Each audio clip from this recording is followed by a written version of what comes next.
In the shadowed and obscure records of the Imperium's darkest betrayals, one declaration still echoes like a death knell across the ruins of once loyal worlds. Speak the words of Lorgar, and you shall live forever in the glory of chaos. Speak them not, and every one of you shall die today. That ultimatum, delivered at the gates of Moog 4, moments before the sky was set alight with bolter fire and demon flame, was the beginning to yet another planet's fall to the 17th Legion, the Word-Bearers. However, they were not always monsters in crimson and ash. They were once known as the Imperial Heralds, the Iconoclasts, one of originally 20 legions birthed by the Emperor of Mankind. But it was under their Primarch Lorgar Aurelian that their path diverged. A path not just away from the Emperor, but directly into the waiting arms of the Warp. The Word-Bearers were the first legion to truly betray the Emperor, the first to cast aside their loyalty in favor of Chaos Undivided. And unlike the others, they did not do so out of ambition or vengeance, but rather out of blind worship. Even before their formal corruption, they were famous for their extreme religious zeal. This fervor only deepened to a greater degree once they fell, transforming them into the very template of a Chaos Legion. Their ranks were bolstered not just by Astartes, but by cultists and mortals drawn to their gospel of damnation, ruination, and oblivion, all bound together by the words of the Dark Apostles, wrapped in the echoes of their once holy chaplains, now firebrands of heretical scripture. Where others raised banners, the Word-Bearers built cathedrals. Where others made wars of conquest, they made theirs of conversions. During the Great Crusade, their gene seed was considered stable, efficient, and unbelievably easily replicated. This made them one of the largest legions, second only to the Ultramarines. But there was a flaw buried deep within this seeming perfection. Not a flaw of biology, but rather of spirit. Those born of Lorgar's bloodline bore an unshakable devotion, a refusal to question, a blindness feeding into a near pathological faith. That flaw became the wedge through which chaos inserted its will. As the heresy would unfold, so too did their true nature. And now, after more than 10,000 years, lost within the eye of terror, that original purity withered into something far more grotesque. Their gene seed has twisted, mutations have spread. Yet the Word-Bearers do not mourn this change. They exalt it, for in their eyes, these deformities are not curses, but rather blessings, the visible approval of the Chaos Gods themselves. When the Horus Heresy had erupted into the fires of betrayal and Maida, 9 of the original 20 Space Marine legions turned their blades against the Imperium. Amongst them, one name stands out not merely for its treachery, but for how eagerly and willingly they embraced the darkness. This was a legion who bore Sanguinius' hate above all others. A legion that had not been tricked, deceived, or forced by circumstance into corruption, but rather chose it willingly. These were the Word-Bearers. They were the first to fall, the first legion to be corrupted by chaos. Their descent was not a sudden collapse, but a deliberate and methodical transformation, one that began solar decades before the heresy itself. Where others hesitated, they quickly submitted. Where others doubted, they believed their devotion was absolute. Under their demon Primarch Lorgar Aurelian, the Word-Bearers have become harbingers of Chaos Undivided. It was through their manipulation, through whispered sermons and poisoned revelations, that Horus Lupercal, the favored son of the Emperor, was turned against his father, and in doing so, the Word-Bearers kindled the flames of galactic civil war, one that would snare the Imperium and shatter humanity's chance at inheriting the stars, staining the galaxy with oceans of blood and sorrow. To this day, the Word-Bearers are locked in the long war, devoting every ounce of their strength to the destruction of the corpse emperor and the spread of what they call the truth. A truth wrapped in chaos, scripture, fire, and brimstone. but before their infamy, before they were symbols of heresy, most profane, they bore the name, one that spoke of purpose, not corruption. At their inception, the Emperor named the 17th Legion the Imperial Heralds. Their duty was to announce the coming of the Imperium, to bring word and unity to the shattered remnants of humanity. But amongst their fellow Astartes, our harsher name gained currency, the Iconoclast. This title, earned on the battlefields, drowned in the dust of shattered idols and collapsed temples, captured the uncompromising zeal this legion had for tearing down ancient cults and destroying what they deemed to be false gods that had festered during old night. That zealous spirit would eventually find its match with the rediscovery of their Primarch Lorgar Aurelian on the world of Cloiches in the year 857 M30. Upon their reunion, Lorgar rechristened the legion as the Word Bearers, a name that reflected the unshakable belief that the Emperor of Mankind was not just a warlord, but a god. This belief, however, was not shared, as it would eventually become condemned. And in that condemnation, Lorgar found not humility, but purpose. The Legion's missionaries would now speak a different truth. Since that day, their hatred, not only for the Emperor, but for the Ultramarines and their successors, has festered as an old wound. A rivalry born in the Great Crusade, one that never healed. It was the Ultramarines under Rebut Guilliman who were often held up as a standard that Lorgar could never meet, who destroyed the Word-Bearer's greatest city of worship, Monarchia, under the orders of the Emperor. They were the very scar of humiliation that shaped the heresy to come. Of the many wounds that tore through the Imperium during the Horus Heresy, few cut as deeply or as early as that inflicted by Lorgar Aurelian, the first Primarch to fall. A priest-warrior by nature, a prophet by choice, and eventually the dark apostle of chaos. He was not born into darkness, but rather, in the beginning, he sought the light. But what he found, what he believed, would begin a slow spiral that would reshape the fate of mankind evermore. Lorgar grew to maturity on the world of Cloiches, a feudal planet dominated by a powerful theocracy known as the Covenant. The priests of this caste ruled through doctrine, prophecy, and dogma, proclaiming that one day a supreme being would descend from the heavens and usher in a new age of truth and the divine order. Within the Covenant's greatest temple, the infant Primarch was raised not merely as an initiate, but as a prodigy of belief. He mastered the arcane rites of the order, absorbed every sacred text, and in time added to their library of work with his own, a sacred manuscript known as the Word. Even then, he was not just a student of a religion, but rather a shaper. And when the God Emperor of mankind finally arrived at Cloiches, bearing the storm-weathered banners of the Great Crusade, Lorgar believed that he had just seen the prophecy fulfilled. In the Emperor's presence, he did not see a warlord, nor a conqueror, but rather he saw a god. So began his march across the stars, fueled by an unshakable faith and a divine conviction. Lorgar led his legion, the newly renamed Word Bearers, in a holy campaign wherever they advanced. They shattered the idols of false gods, burned the temples of alien faith, and in their place erected monuments to the Emperor. Cities became shrines, and worlds became sanctuaries. Their enemies were not simply defeated, but they would be converted. However, there was one truth that Lorgar had not reckoned with: the Imperial Truth. The Emperor's vision of mankind's future rejected gods in all forms, alien, ancient, or otherwise. He demanded reason, not reverence, science, not superstition. And when news of the Word-Bearer's crusade of worship reached his ears, the response was swift and brutal, merciless even. Lorgar was censured publicly. His monuments were torn down. His legion was brought low.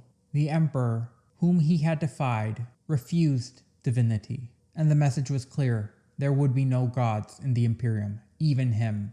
What followed cannot be fully charted, as there are no true records, only fragmented data slates, as there are no true declarations, only silence. But those of whom have studied the descent of the word-bearers agree on one point. It was at this moment that the foundation cracked. Whether it was grief, shame, betrayal, or the loss of hope, something took root deep in Lorgar's soul. Something changed him fundamentally. It was a spiritual collapse, and then something else, an awakening. The Emperor had denied his place in prophecy. Lorgar, disillusioned and cast adrift, turned his gaze from the light of reason and hope into the luminescent glow of darkness from the warp. There he found what he believed the Emperor had rejected: beings of power beyond comprehension, gods truly worthy of being worshipped, the ruinous powers of chaos, things so ancient, so hungry, and ever so willing to be worshipped. After his public censure and spiritual collapse, Lorgar withdrew from the Great Crusade, his faith in the Emperor shattered. But it was not silence that followed. It was a transformation. Faced with the unbearable possibility that the Word, his life's great work, was based on a lie, Lorgar searched for deeper truths, truths that might exist beyond the material realm, the realm which the Emperor of Mankind had clung to. And within the warp is where he found them, the ruinous powers. Lorgar saw what the Emperor had denied: beings of immense, incomprehensible power, entities far older than any empire, far more enduring than any mortal cause. And in that moment of revelation, Lorgar realized something harrowing. The Emperor had not lied when he said he was no god. That much was true. The lie Lorgar believed was far worse. It was the claim that nothing else existed, that there were no such things as gods at all. Lorgar saw the truth with clarity only a Primarch could endure. The warp was alive, teeming with sentient forces of impossible strength. Some say these revelations extended even further beyond, that Lorgar was shown the terrible history of the fall of the Eldari, the very moment the Eldar's unchecked decadence birthed Slaanesh and tore the galaxy asunder with the creation of the Eye of Terror. To Lorgar, it was a warning and a path. He came to believe that if humanity were to survive where the Eldar had fallen, they must embrace the warp and the gods within. Chaos, he decided, was not humanity's end, but its future and its salvation. Armed with this conviction, Lorgar returned to the stars to resume the Great Crusade. But now he was different. Now it was different. The word-bearers, once chided for their methodical pace, became significantly swifter in conquest. Their zeal no longer slowing them down, but rather it drove them. How many of the worlds they brought into imperial compliance in those final years were, in truth, converted beneath the surface, is a question imperial records cannot fully answer. But there were signs of corruption having taken root.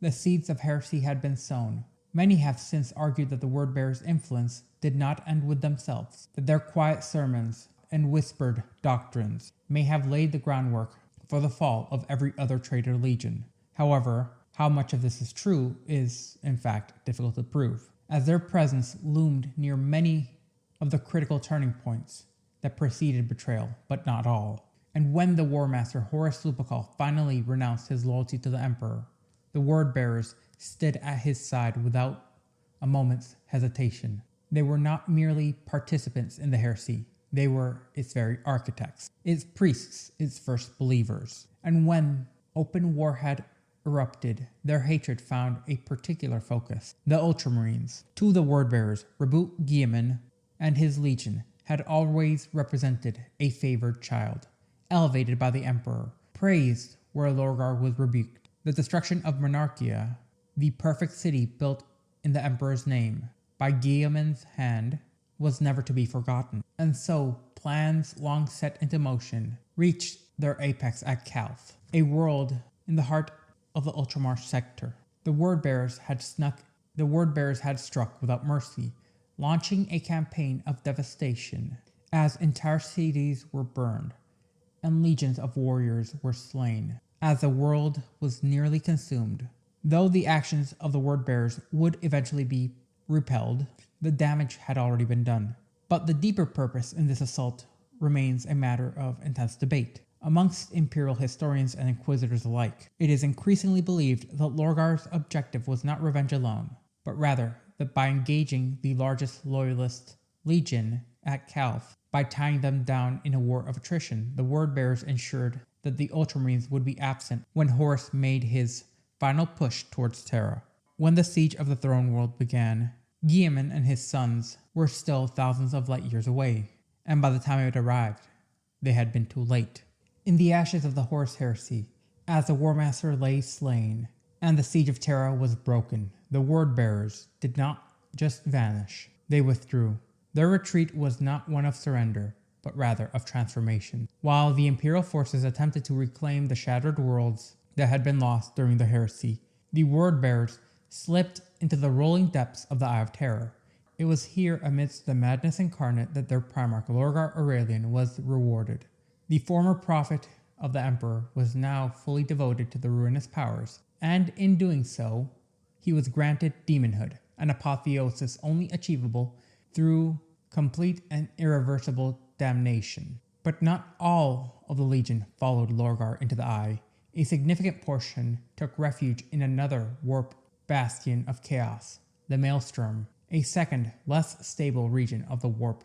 It was a place few Imperial forces dare pursue, and fewer still return from. From these twin strongholds, the Wordbearers' Legion continued its work, not as scattered warbands, but rather as a coherent and efficient engine of corruption. Unlike many of the other traitor legions fractured by time, rivalries, mutations, and inborn hatred, the Wordbearers remained tightly bound and structured like a theocracy. Their chain of command resembles a religious hierarchy more than a military one, centered on dark apostles, heretic priests who serve as both commanders and spiritual leaders. These apostles preach not in praise of a single deity, but rather of Chaos Undivided, making no exclusive pact with any god. Instead, they embrace all the ruinous powers, invoking possession and pacts as needed.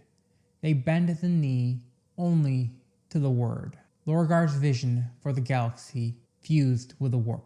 This is what grants them an ideological clarity that makes the Wordbearers uniquely dangerous amongst the Chaos Legions. Where other traitor legions spill the blood of millions for vengeance or self-glory, the Wordbearers operate with purpose. They do not fight wars, they spread beliefs. They seed heresy, they infiltrate worlds, and they corrupt from within. Everywhere the Wordbearers march, the signs are unmistakable. Cults erupt overnight, cathedrals to chaos rise in the place of loyalist shrines, and entire planetary populations are warped into weapons of faith in order to defeat foes in manners where they are not merely slain, but rather enslaved, broken, and made to worship the very gods that conquered them. This is the legacy of Lorgar, the crusade he began, born of devotion, broken by rejection, yet it still continues. His legacy seeks nothing less than to remake the galaxy in the image of chaos, a universe unified not by science or order, but by the hollowing truths of the warp. If there is a hierarchy to betrayal, then the Wordbearers' Legion stands not merely amongst its highest ranks, but rather it defines the summit. This is not mere treachery of impulse or of circumstances. No, this is betrayal as design, a deliberate and long brewing heresy whose venom, distilled drop by drop over millennia, ultimately infected the hearts of the Imperium's citizenry itself. They were once paragons, standard bearers for the Emperor's vision. The 17th Legion was forged to embody the faith in the Imperial Truth and spread it like gospel across the stars. In those early days, their devotion was considered exemplary, beyond question, unshakable. They carried not only bolters and blades into battle, but also the promise of mankind's unity under the Emperor's divine light. But in their structure, there was a flaw. Subtle at first, hidden beneath pageantry and praise, their loyalty seemed ironclad, as it was their form of devotion that in the end drew scrutiny. What some interpreted as deep faith, others recognized as a dangerous type of fanaticism, one that would twist the word bearers from imperial exemplars into the architects of the long war. Even before the Great Crusade swept across the stars, the Emperor made it clear his war was never just for territory, it was for the very soul of mankind. The Unification Wars and all that followed were not merely campaigns of conquest, they were ideological crucibles, forging grounds. The dream was a single, reasoned empire, built not upon dogma, but upon illumination, a brotherhood of humanity under one secular truth. This was the core of the Imperial Truth. No gods, no superstition, only knowledge, progress, unity, and the ever-expanding dominion of humanity. Yet even as the Emperor wielded fire and steel to subdue those who clung to the old ways, he left room for peace when possible. As one battle leader once put it, if we kill everyone who resists us, then we will reign over a kingdom of ashes. The Imperium of Man was a kingdom meant to unite. Still, not all could be brought into the fold. There were those too steeped in belief, too rigid in ritual, and too corrupted by myth to accept the truth. The seeds of chaos grew in those shadowed places. And it was in this battlefield of the mind, not just of the flesh, that the word bearers were first intended to fight. From their inception, the word bearers were built to be different. Their zeal was not just a tool, but rather it was designed into their nature. Unlike many of the legions who drew from noble houses or hardened tribes, the 17th Legion were forged from the ashes of the defeated, the sons of conquered people, trained not only to fight, but to remember, to know the cost of heresy and the burden of forgiveness. They did not march with the righteous pride of victors. They marched with the grim fury of the redeemed. Where other Astartes fought for honor and duty, the word bearers fought with a deeper, darker conviction, one born of guilt, fervor, and the need to prove their worth through absolute obedience. And perhaps it was this inner fire that would one day lead to them falling into the dark, empty abyss, while dragging countless others down with them. In the formative years of the Great Crusade, the bonds of brotherhood often formed between legions, shared through victories, rivalries, and bloodshed of mutual campaigns, laying the groundwork for their camaraderie. But amongst the Emperor's 20 Space Marine legions, there was one that stood apart, the 17th. They were dour, mirthless, and almost aloof. Even amongst their transhuman kin, they stood apart. They neither sought fellowship nor offered it. Where others took grim satisfaction in battle or pride in conquest, the 17th cared only that the task was completed, the will of the Emperor imposed, and unlike their kin, they did not revel in the glories of war. They found no honor in the resistance of their foes. Defiance in their eyes was not to be admired, it was to be eradicated. Where some legions grew into their titles through deeds and mythos, the 17th was named early, as they were not simply another cohort of warriors given a numeric designation. They were christened as the Imperial Heralds at the very founding of the Legion. To some, this may have suggested a distinction, perhaps even favor, but in truth, it was a much more severe decision. It was not an honorific, it was a function, a task, a command. The 17th Legion was forged not for war, but for a message. When a world resisted imperial compliance on the grounds of belief, when the people bowed to gods, spirits, or ancients, even irrational superstitions, it was the imperial heralds who were dispatched. They were not diplomats, they were not peacekeepers, they were messengers of finality. To the citadels of prophets and the strongholds of cultists, the heralds would arrive, often with a singular warrior, clad in black ceramite, their helm sculpted in the image of a skull, and bearing an eagle-winged mace. That lone figure would stand before the enemy and deliver the Emperor's decree: recant or be destroyed. There would be no debate, no tolerance, no parley. This ritual was not theatrical, it was deliberate, measured, and designed as a psychological strike to instill terror and reflection in equal parts. The herald was not there to negotiate, but rather to warn, and his presence signaled that war would follow unless submission was immediate. Such was the role of the Imperial Heralds at the very dawn of the Imperium, where the light of the Imperial Truth was met with stubborn shadows from old beliefs. It was the Imperial Heralds who carried the flame forward, by fire or by silence. The heralds chosen from the 17th, tasked to carry both the word and death, were no ordinary warriors, even by the standards of the legioness Astartes. They were handpicked from amongst the most unyielding and ardent adherents to the Imperial Truth. Their devotion was absolute, and once that mantle had been conferred, once a Space Marine had been made a herald, there was no return, no rest, only purpose. Their presence alone could end a campaign long before it began. Some, upon witnessing the dark armor and skull-faced helm of the herald, would cast down their idols and renounce their gods in surrender. Others, few but not rare, chose defiance. Those who resisted often paid a price in blood, but so too did the heralds. For not all battles could be won with intimidation and resolve alone.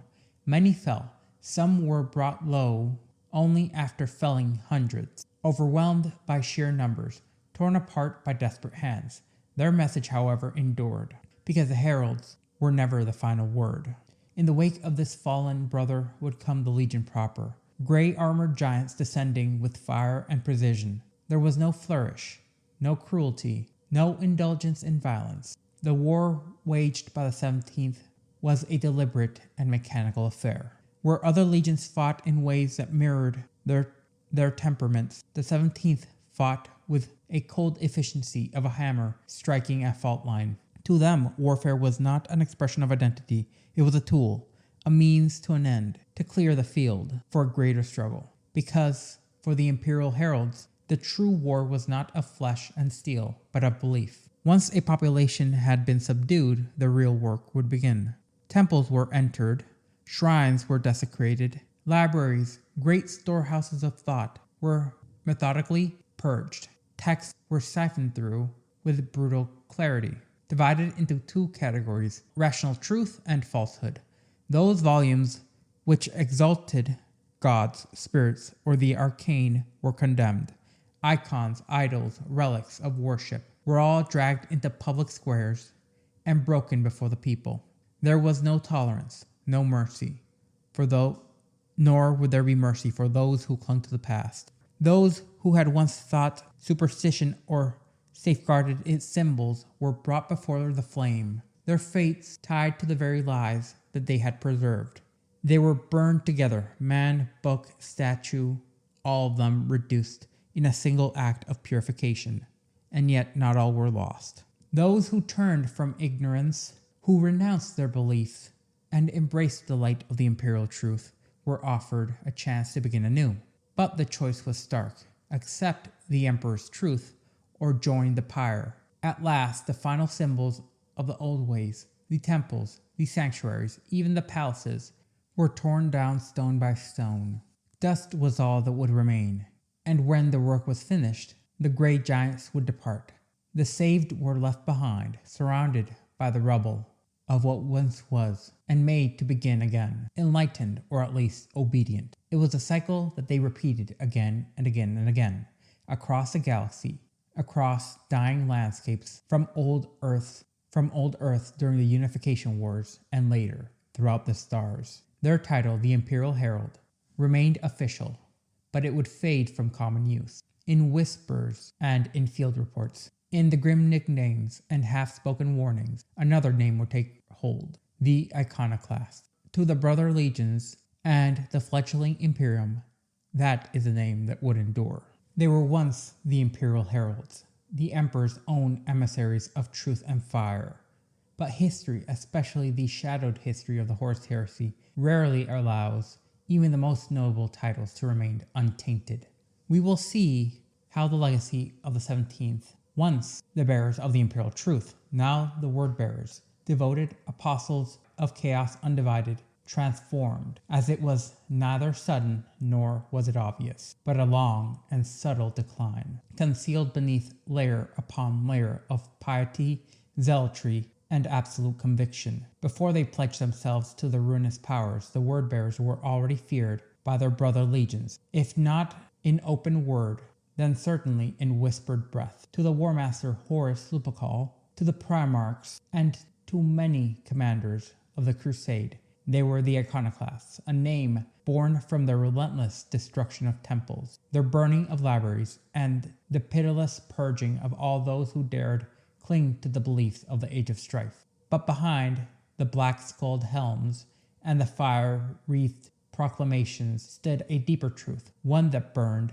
until it was far too late. Of all the legions, it was the 17th, the word-bearers, who faltered first, who were the first to be subdued by voices from beyond the veil. Solar decades before the eruption of the heresy, the word-bearers had already begun their slow descent into chaos, calamity, and ruination. Now they indeed hid it well, cloaking blasphemy in ritual, disobedience in devotion, all beneath the guise of spreading the Emperor's light. And it was they, not the Luna Wolves, not the Night Lords, who first courted the whispers of the warp.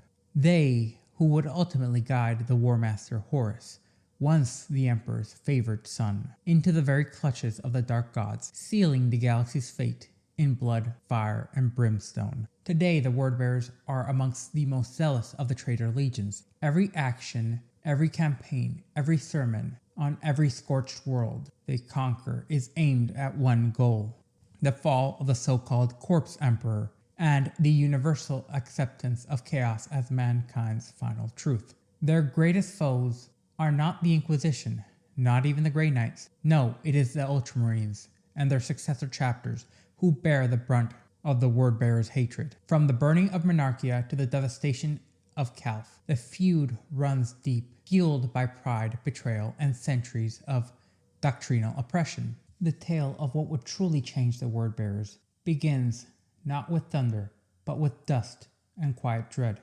Cloiches, an ancient world still reeling from the long shadow of old night, was a planet soaked in ritual and bound in feudal theocracy. Their religion clung beneath every man and woman.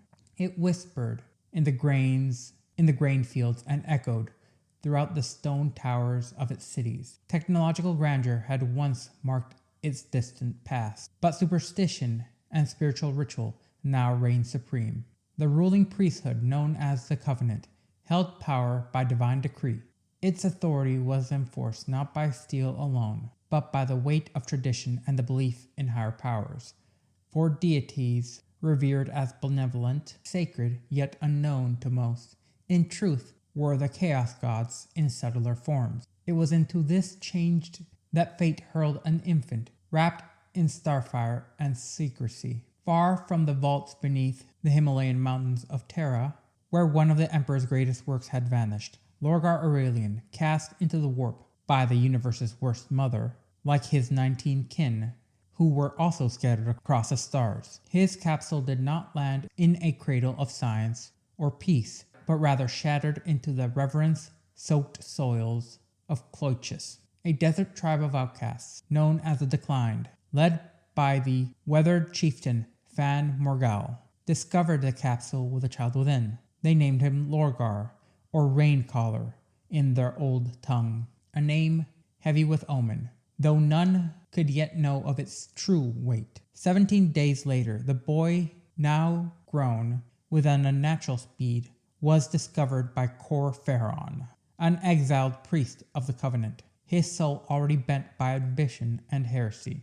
Once a vocal proponent of a more forceful style of a religious conversion, Kor Phaeron had been cast aside and left out of the capital city of Varnandarsh, the city of grey flowers. Kor Phaeron saw not a child, but rather a weapon. Convinced that the boy had been touched by the so-called powers, he executed Fan Morgal and all who might reveal the truth of Lorgar's origin. He took the boy in as a disciple and subjugated him to manipulation, beatings, and cold discipline. In Lorgar he saw both a path of vengeance and power, and yet the boy absorbed every cruelty not with hatred but with piety. Lorgar devoured the sacred texts of the Covenant and envisioned something greater, not a fragmented pantheon but rather a singular, monotheistic divine force, the One, a god above gods. To the priesthood, this idea reeked of heresy, but Lorgar's voice carried like thunder in the stormless skies.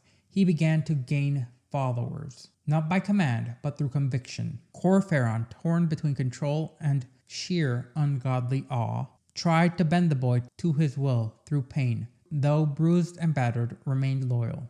During a mutiny sparked by Kor Phaeron's cruelty, it was Lorgar who shielded his foster father and restored order. In doing so, he won Kor Phaeron's twisted affection and was named Bearer of the Word, a title that would soon echo across all of Cloychus, and a precursor to his legion's damnable name. Amongst the exiled caravan were others who shaped his path. In particular, a mercenary known as Axta and another known as Nariko, a captured Covenant scholar. With them, Lorgar honed not only his faith, but his understanding of people, their fears, their hopes, and the power of belief. Lorgar's sermons ignited the souls of Cloychus. His cult, the Godsworn, grew swiftly. Slaves were freed, cities stirred, and the young preacher's voice began to carry over mountain and plain, within valleys and forests alike. It was not a conqueror that had landed on their planet, but rather a prophet. What followed and what would come next would reshape not only this world, but the galaxy itself. But this is where it all began.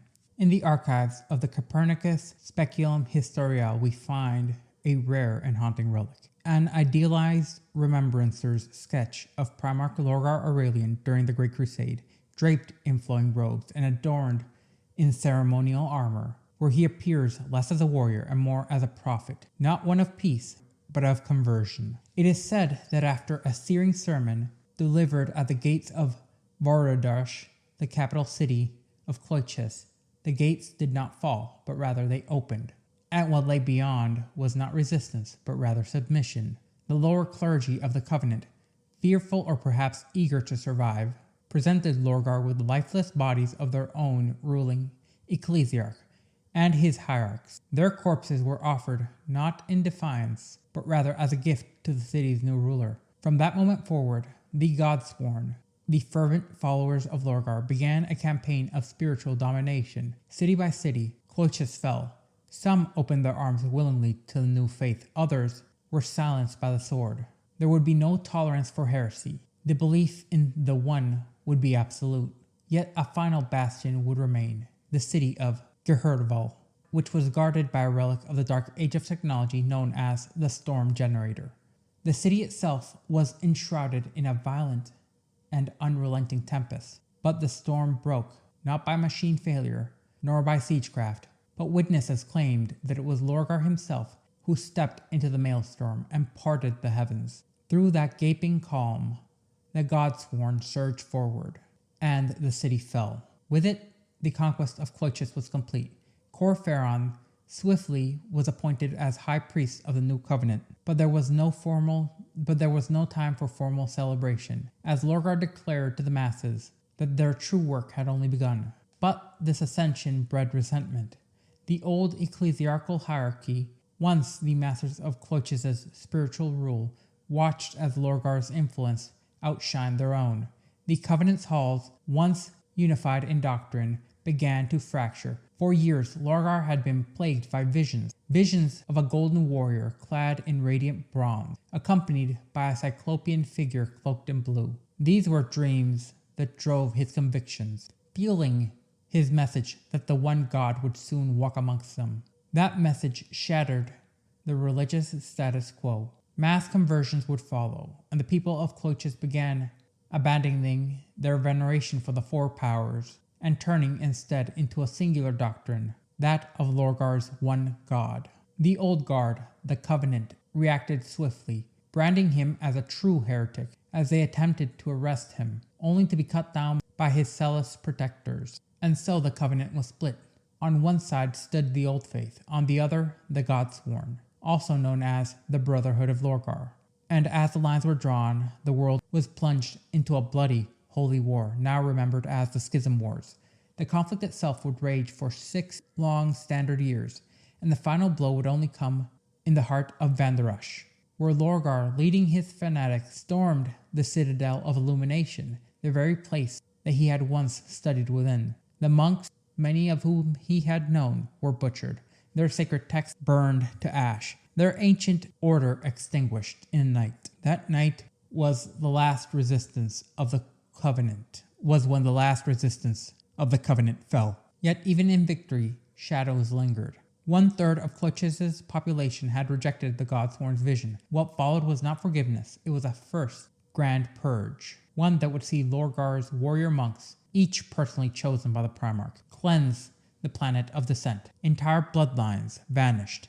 The price of disbelief was death. Now titled the Archpriest of the Reformed Covenant, Lorgar turned his eyes skywards. He promised the faithful that their new god, the One, would soon arrive, and he would not come as a spirit or a vision, but rather as flesh. His name would be the Emperor. Kor Phaeron, however, remained transparent. Though he accepted the One as supreme, he confessed to his adopted son that he still believed in the 4 other gods of the old faith, and he was not alone in this duality. Many Clochians held to the old beliefs even as they prayed to the new. And there, in that unspoken contradiction, lay the seeds of damnation, seeds that would one day bloom into treachery and chaos. In the 857th year of the 30th millennium, the skies above Clochis would split, not by fire nor storm, but with golden light. The prophecy, so often whispered, was finally fulfilled. The One had arrived, the Emperor of mankind, resplendent in his shining gold, bearing the presence far beyond mortal comprehension, descended from his craft, flanked by the Cyclopean Magnus the Red, and 2 full squads of tactical marines from the Thousand Sons Legion. What followed was not a battle, nor was it resilience, but rather it was reverence. Lorgar Aurelian, the self-made prophet and victorious warlord of Clochis, fell to his knees before the radiant figure, and behind him the planet soon followed. The masses of Varndurash knelt in solemn awe, unified in a singular belief.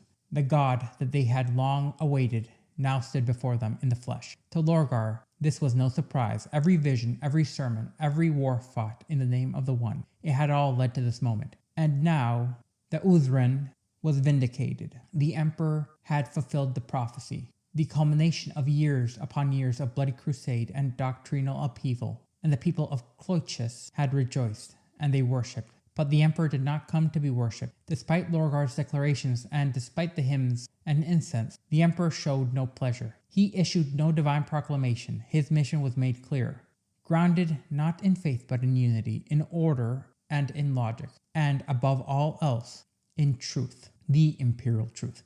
The Imperial Truth, an unflinching doctrine of secularism and rationalism, rejected God's prophecy and the chains of religious superstition, as it had no place for worship, no room for devotion, and yet Lorgar continued to see divinity where the Emperor demanded none. This paradox, rather than weakening his belief, solidified it. After all, who but a god would deny his own godhood? Nonetheless, the ceremony continued. The Emperor commanded Lorgar. At the Emperor's command, Lorgar ordered the gathering of his finest warriors, his most fervent godsworn, and had them inducted into the Legion, the Imperial Heralds, forged from the Primarch's own genetic materials years before his rediscovery. They were now his to command fully. Kor Phaeron, Lorgar's adopted father, and Dark Shepherd of the Old Covenant of Clochis, underwent a grueling process of genetic enhancements. Though technically too old to become a full Astartes, he survived becoming something other, more akin to the transhumans known as the Thunder Warriors. Though not fully Space Marine, he rose to the rank of First Captain, commanding the First Company and serving as Lorgar's most trusted advisor in spiritual matters and strategic acumen. As the fires of celebration burned for months across Clochis, Lorgar reorganized the fractured remnants of the Covenant of Faith. All that remained of the old theology was rewritten, centuries centered entirely around the worship of the Emperor of mankind as a divine savior. The Emperor tolerated these displays, but barely. He made his discomfort clear. However, he would make his discomfort clear to his son. The Great Crusade could not afford the burden of religion, but Lorgar was unmoved. To him, it was no ordinary idolatry, it was a revelation. With Clochis entrusted to the care of his loyal regents, the populace was still basking in the afterglow of this divine visitation. Lorgar would then depart with the Emperor to rejoin the Great Crusade, now the master of a legion, as he would march forth into the stars, ready to bring the light of the God Emperor into every world they would reclaim. But beneath the surface of triumph questions lingered. One series which investigators from the Ordos Chronos have debated for millennia. Was it faith that led to heresy, or was the denial that birthed it? As a contradiction was allowed by the emperor on many a times.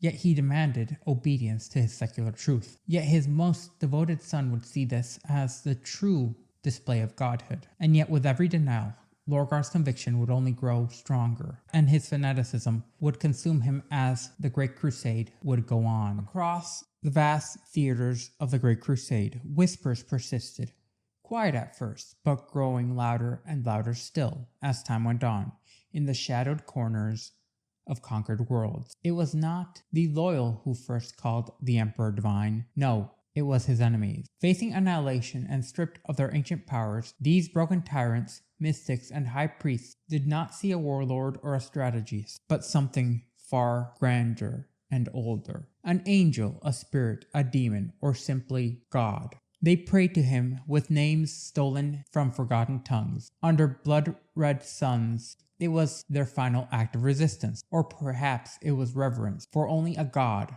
could have defeated them in their mind. And amongst all those who fought the emperor in his name, one figure above all others did not simply tolerate this belief, but rather he nurtured it. This was Lorgar Aurelian, that the Primarch of the Word-Bearers Legion believed the emperor to be a divine being was no longer a matter of debate. What remains uncertain, though, is when his belief took root. Most evidence suggests that it began long before he ever laid eyes on the master of mankind. Even after assuming command of his legion to stamp out all forms of religion, Lorgar held fast to his beliefs. Publicly, he spoke only of the Imperial Truth, the cold, atheistic doctrine that sought to unify mankind under science and reason. But privately, he said nothing to contradict those who revered the emperor as a god. Amongst his many writings of that era, none contained a single word denouncing the belief that the emperor might be more than a mere mortal, but rather a divine being. While he condemned false gods and arcane faiths without hesitation, he remained curiously or perhaps purposefully silent on the divinity of his own father. This silence would break with the creation of a single incendiary text. This would be the Latitio Divinatus, penned by Lorgar himself. This work laid out the clear and concise terms, along with the logic and language of worship, not as metaphor, not as myth, but rather as truth. And it did more than offer justification, it offered a blueprint. Though the emperor would later be confined to the Golden Throne, it was the Latitio Divinatus that first laid out the road upon what would become the imperial cult, the faith that would come to dominate the Imperium. But Lorgar did not walk this path alone. Many presume Erebus and Kor Phaeron to have been his earliest allies in this belief, and that's likely true. But records point to others as well. Gar, once the Legion Master before Lorgar had taken control, appears to have been converted by the Primarch, along with names like Madero Visar and Ustun Cho. Once proud iconoclasts, quickly became members of the faithful. Together, these figures helped transform the very soul of the Legion, and later still, the Imperium itself. On the surface, little changed. Black armored warriors from the 17th still fought as before, methodical, unassuming, and relentless. But beneath that facade, something stirred. Lorgar had planted a fire, one that would not be extinguished by mere victory. For the word-bearers, it was no longer enough to conquer. One had to be made to believe. The measure of success became internal. A campaign would not be won, and if it was, it would be hollow, if it left no mark upon the soul. And inevitably, belief became a ritual. From these flames rose a new institution within the Legion, the chaplaincy. Clad in midnight black armor and bearing the legacy of the old Imperial heralds, these men were not mere officers. They were guides, guardians of belief, as they spoke not only to the vanquished, but to their brothers, forging doctrine through word and deed alike. Executions became ceremonies. Cities died with ritual solemnity, as chaplains scattered ashes across bowed helmets. New words would therefore enter the Legion's lexicon. Words of cloiches, such as apostate, anatheme, creed, and in the darkened corners of the Legion's discourse, another word began to be spoken in hushed tones, as if the utterance itself carried an immeasurable weight. Heresy. What became of Auric was not simply destruction, it was elevation, a calculated liaison written in fire, blood, and brimstone. Auric was an ancient mountain city buried deep within Terra's southern ice-bound waste, one which had endured longer than most of Old Night, as it was cut off from the rest of humanity. Its people came to believe themselves singular amongst the shattered remnants of the human race. Their belief was not merely cultural, it was spiritual as well. The Orcians followed the pantheon of death and the life spirit, entities that claimed to have protected them from the horrors that consumed the rest of the world. They did not see themselves as isolated survivors, they saw themselves as the chosen. And then unification came, and with it the Emperor. Records, fragmentary and heavily redacted, suggest that when the master of mankind first turned his attention to Auric, he understood that diplomacy would prove futile. This was no fractured warlord, nor collapsing techno-tribe.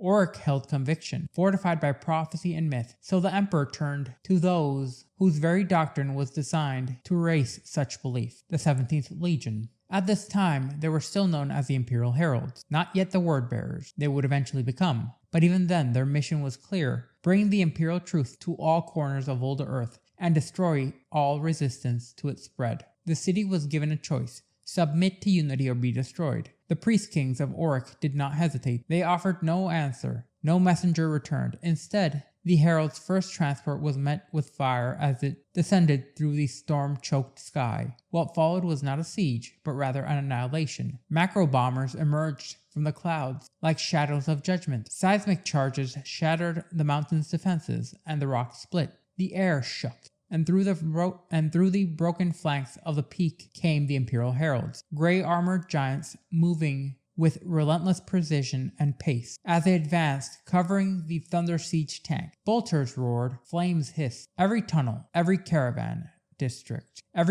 district would all be methodically cleared. Within 3 standard hours, Auric had been reduced to a single holdout, the central cavern. The remaining citizens, now stripped of their gods and defenders, huddled in silence, waiting for something that could not come. But they would not have to wait long. From the shattered ceilings came the Ashen Circle, burning as meteors in their descent, their arrival marked by red fire and screaming stone. These specialists from the Word-Bearers were not warriors in a traditional sense. They were executioners, tasked with a complete erasure of faith. They made no speeches. They made no offers of clemency. The last of the Auric people burned as their idols shattered under blade and flame alike. When it was over, the 17th did not simply leave. They made certain Auric could never rise again. Geothermal reactors buried deep beneath the mountains were detonated as lava surged through the hollowed halls. Stone gods carved by generations were consumed as caverns collapsed and fire burst from the mountain's flanks. Auric died, not with a final cry, but in silence, choked by smoke, ash, and magma. No monuments were erected. No records were preserved, but the message was unmistakable. Across Terra and beyond, those who still clung to the beliefs of the old faith received their warning. To worship false gods was to invite ruin. To resist unity was to vanish from existence. The irony is not lost on anyone that this was the original intended purpose of the Word-Bearers,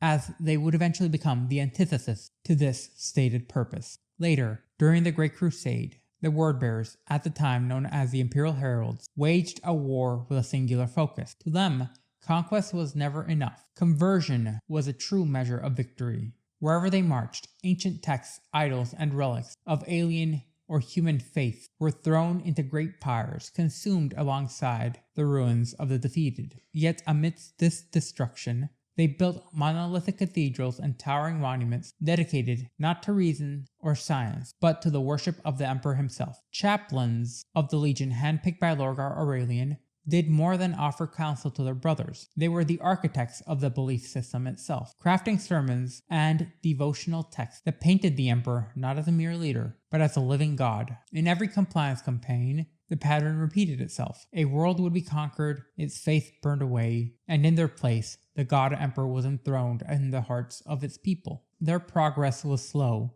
methodical, to the point that it almost appeared non-existence by comparison to the other legions. But where others left only submission, the word-bearers left belief. Fully loyal, fully converted worlds. Lorgar's reshaping of the 17th Legion was neither swift nor simple either. Even before the reunion with their Primarch, the Imperial Heralds were one of the larger legions, a force of disciplined and ruthless warriors. But Lorgar was not a commander who sought only obedience. He sought to transform the soul. Through patient oratory and zeal from his own chaplains, the faith in the Emperor's divinity began as merely whispers amongst the ranks, and he bolstered it into a creed, the chaplaincy, a role adopted by all legions following the Council of Nicaea, acted as both spiritual guides and enforcers to this ever-evolving doctrine. Within the legion structure, new fraternities arose, seemingly similar to the warrior lodges that would later be instituted across many a legion. But in truth, these served as vessels for Lorgar's faith. This careful reformation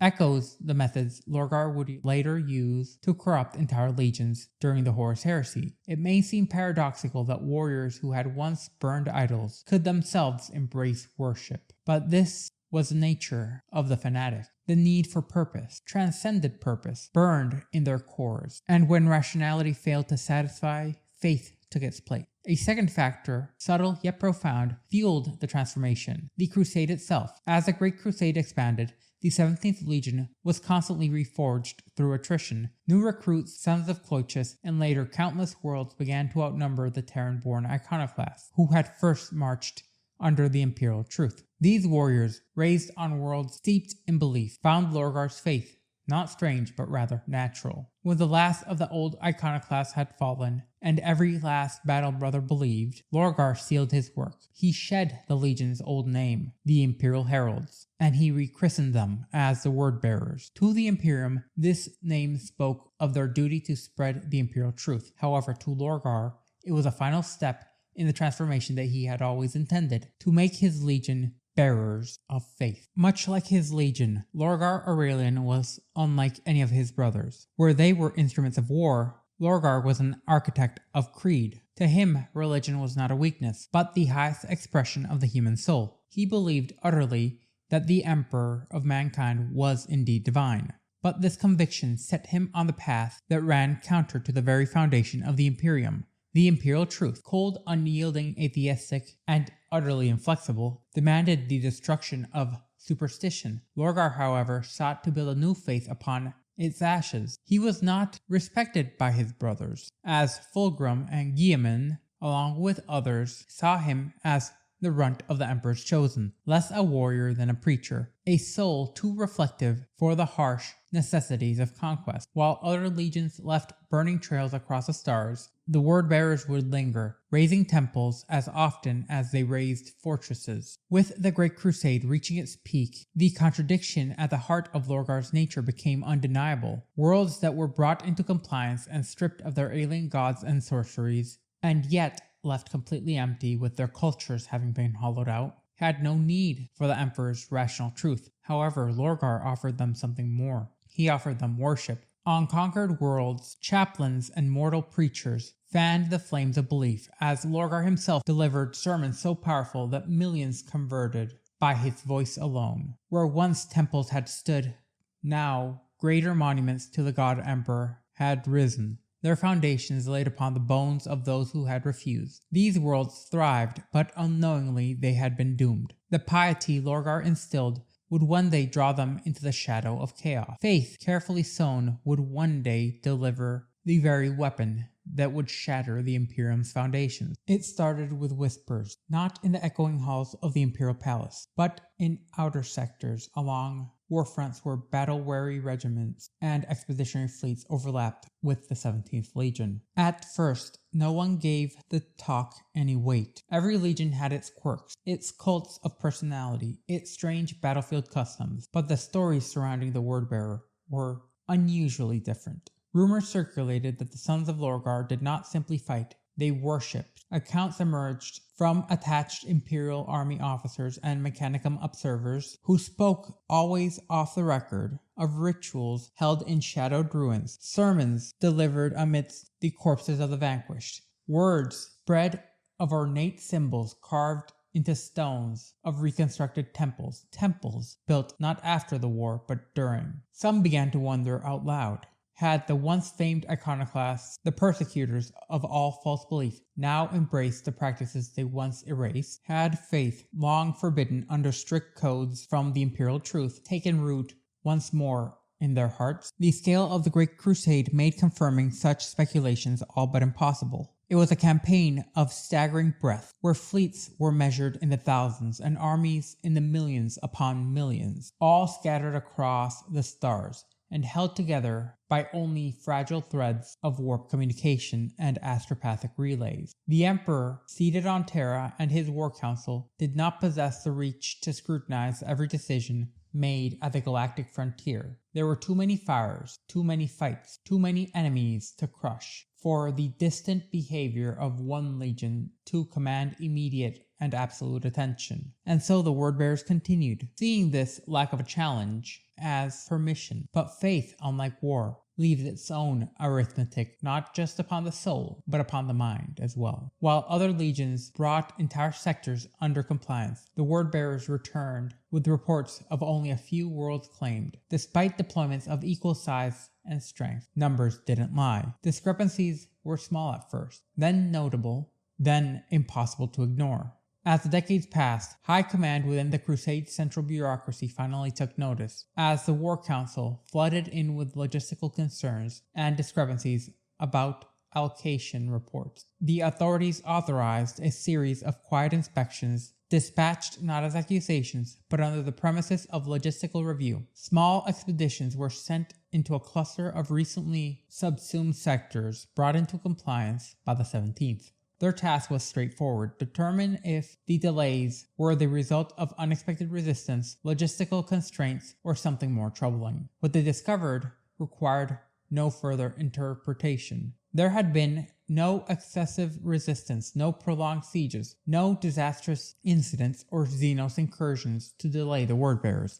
The slow pace of conquest had one cause: they were choosing to remain. Instead of advancing in haste, the word-bearers' legion lingered after victory. They stayed behind to remake societies, not merely in infrastructure, but in belief. They burned the temples of old religions and replaced them with great basilicas devoted to a singular purpose. Cities were rebuilt, not around industry or governance, but around worship. And that worship bore only one name: the Emperor of Mankind. Not as a leader, not as a man, but as a god. Entire worlds were being reshaped, socially and spiritually, in defiance of the Imperial Truth. This was not the work of a rogue commander or isolated chaplains. It was the Legion's directive, Lorgar's will. The word-bearers were not merely warriors, they were missionaries. They converted as they conquered. By the time Terra took formal notice, the damage was already done. What remains is unclear. Even now, after millennia of study, it is still debated amongst the Ordo Hereticus and the Ordos Chronos alike, whether the Emperor knew or not. Did he turn a blind eye in favor of continued expansion? Did he believe that Lorgar's passion would self-correct? Or did he perhaps underestimate just how deeply belief can take root once it is allowed to bloom? Whatever the answer, the silence from Terra spoke volumes, as the word-bearers were allowed to march on, their temples growing taller, their sermons louder, and all the while, in the shadows of freshly conquered worlds, the first fires of something older and darker and far, far more dangerous began to flicker back to life. This was because no one, and I mean no one, was watching. As the 31st millennium approached its violent crescendo, two seemingly separate events would ignite a chain of consequences that would echo across the Imperium into damnation itself. The first was in the year 903 M30, when a world designated as 4710, known to its people as Kerr, was brought into compliance by the Word-Bearers Legion. At their urging, the people of Kerr raised a monument to devotion, a city known as Monarchia, a veritable, marvelous mountain of gleaming spires and sacred symmetry. Lorgar Aurelian, Primarch of the Word-Bearers, declared it as the perfect city, a living shrine and testament to the Emperor of Mankind. But this display of worship would sow the seeds of destruction everlasting. Just over half a century later, in 957 M30, the Imperium would discover a planet glittering with the remnants of humanity's once forgotten golden age.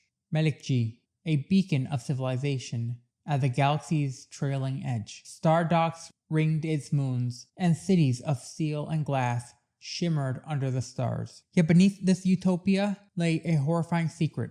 The world was not ruled by men, but by parasites, ancient alien entities, described by eyewitnesses as clouds of black crystal when glimpsed outside of their host. And they had enslaved the entirety of the human population, as they possessed no bodies of their own, instead choosing to inhabit human hosts known only as the Ascended. These parasitic overlords did not rule with terror, but with ritual, with engineered devotion. The Ascended, wearing human faces and bodies, had cultivated a society to sustain their species. They ruled not with open tyranny, but through willing subjugation. When the Imperium scouts arrived, the people of Meljik fought to remain enslaved. Initial efforts to liberate the world had failed, as Grand Marshal of the Expeditionary Fleet, recognizing that conventional conquest would not suffice, sent an astropathic plea for reinforcements. What he received was more than assistance, it was a reckoning, as in full force, Lorgar Aurelian arrived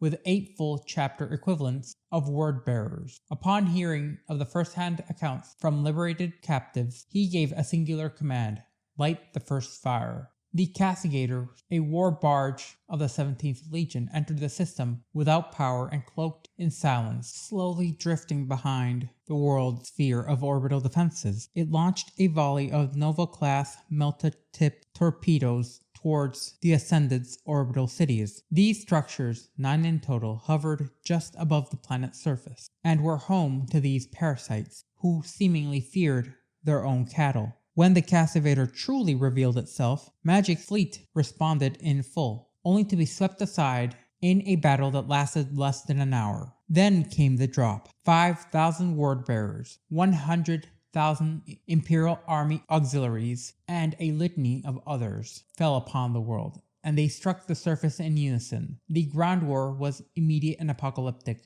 Within the first hours, millions upon millions were dead. Still, the people of Magic resisted, and as they fought, the Ascended screamed across the planet's communication networks, issuing orders and summoning followers, begging for reinforcements. Lorgar made no effort to silence them until the moment was right. Assault companies breached the orbital cities, punching through the heavy turrets and adamantium shielding. Their goal was not conquest, it was complete and total annihilation. One by one, reactors were sabotaged. One by one, voices fell silent, as a chain of fire ringed the skies. In an instant, the Ascended were no more.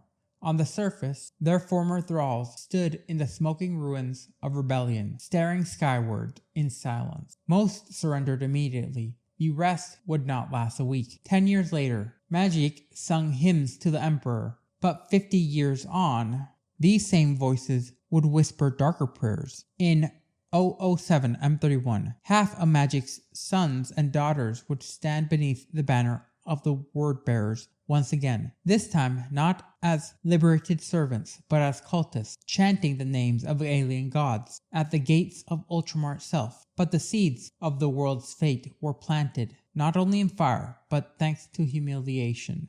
As 7 years after Magic's salvation in 964 M30, the Emperor himself ordered the destruction of Monarchia, the perfect city, once a monument of faith, now obliterated, but not by alien hands. No, by the Ultramarines Legion. This was not war, it was a demonstration, a humiliation, and the Emperor's message was direct. Faith has no place in the Imperium, and the raising of Monarchia was to be a calculated act to castigate Lorgar and remind all the legions of the Imperial Truth, a doctrine of secular unity. But tearing down Monarchia led the Emperor to do something unintended, as he tore open Lorgar's very heart. Crushed by shame, abandoned by the very god that he had worshipped, Lorgar turned his gaze elsewhere, towards beings he believed were more worthy of devotion. And Magic? It would not be the last world to burn in his name. In the long and storied records of the Great Crusade, 2 events separated by legacy and decades stood as grim milestones in the 17th Legion's most infamous legacy. These moments were recorded without embellishment, as they were not tales of glory, but testaments to the severity of belief when weaponized by those ordained to spread the truth through annihilation. The first was a compliance of 4710, and the second, which we will go into further detail now, was the castigation of Lorgar. During the early stages of the Great Crusade, the loyalty Lorgar Aurelian and his 17th Legion, known to the Imperium as word-bearers, was not merely accepted, it was seen as exemplary. The worlds that they had brought into compliance delivered their tithes faithfully in the name of the Emperor of Mankind. Orders from Terra were received and executed without hesitation, and through it all the word-bearers offered not just war and conquest, but devoted subjects that would last for decades unchallenged. For nearly a century, Lorgar prosecuted the Great Crusade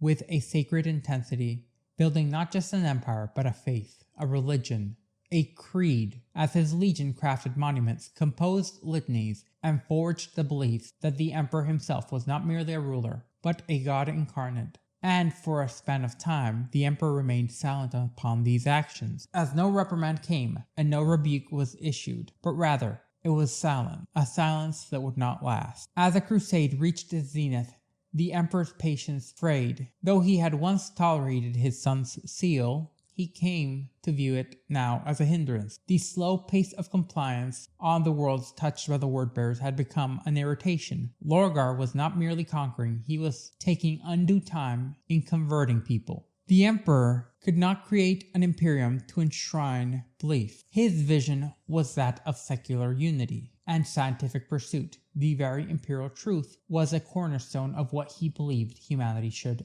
aspire to, not blind worship. The actions of the 17th Legion, including the execution of non-believers, summoned grim echoes of humanity's destructive religious histories, and once these whispers grew loud enough to reach the Golden Throne, action became inevitable. The precise sequence of events remains muddled, as some records diverge. Some sources suggest the Emperor confronted Lorgar personally before acting, warning him, perhaps, that persistence would lead to consequences. Others simply imply that he waited and dispatched agents to investigate, to verify, to understand the extent of the devotion. Whatever the truth, what we know for certain is, the Emperor acted with deliberation. To deliver his reprimand, the Emperor called upon one of his most loyal of sons, Rabut Guilliman, Primarch of the 13th Legion, the Ultramarines, known for order, discipline, and an unwavering loyalty to the Imperial Truth. Rabut Guilliman, Primarch of the 13th Legion, the Ultramarines, known for their discipline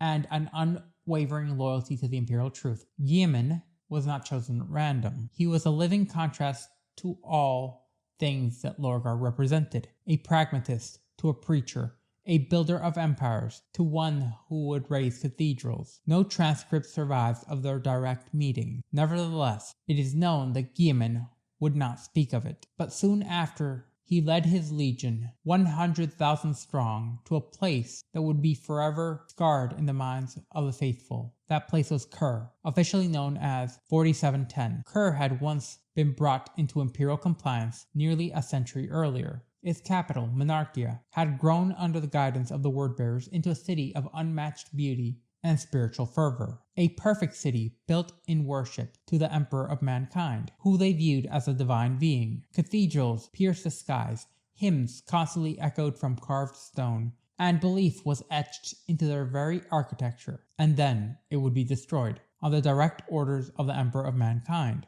The Ultramarines razed Monarchia, not as a symbolic act, but rather in a surgical strike, a total and complete obliteration. And then when the fires cooled, Lorgar's entire legion was summoned. There on the ashes of the city, they were made to kneel, not in prayer, but in shame, as the Emperor appeared before them, accompanied by Malcador the Sigillite, and the golden host of the eternal failures known as the Legio Custodes. In that moment, he psychically forced them all, Lorgar included, to bow down upon the ground. His words were unambiguous. They had failed him. He was no god, and he would not suffer such belief spread in his name. Then he left. The devastation he left behind was not just a city, but a soul, as Lorgar had been humiliated and shattered, leaving him to withdraw deeper and deeper still into a bitter melancholy, as seeds had been planted in that very moment, ones that would grow into darkness and bear poisoned fruit. This was the raising of Monarchia, and it occurred in 964 M30,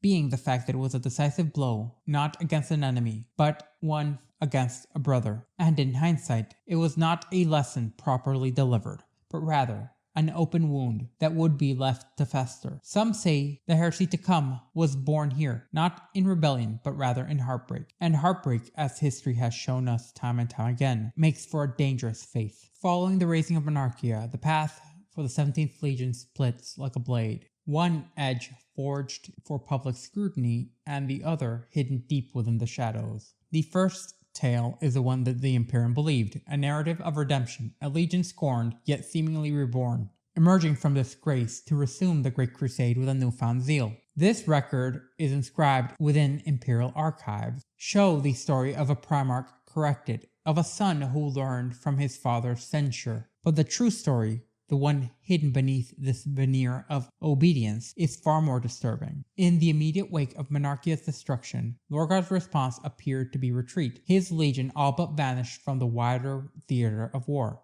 To many, this absence suggested remorse, but when the word-bearers returned, they were transformed. No longer did they linger to preach and fortify.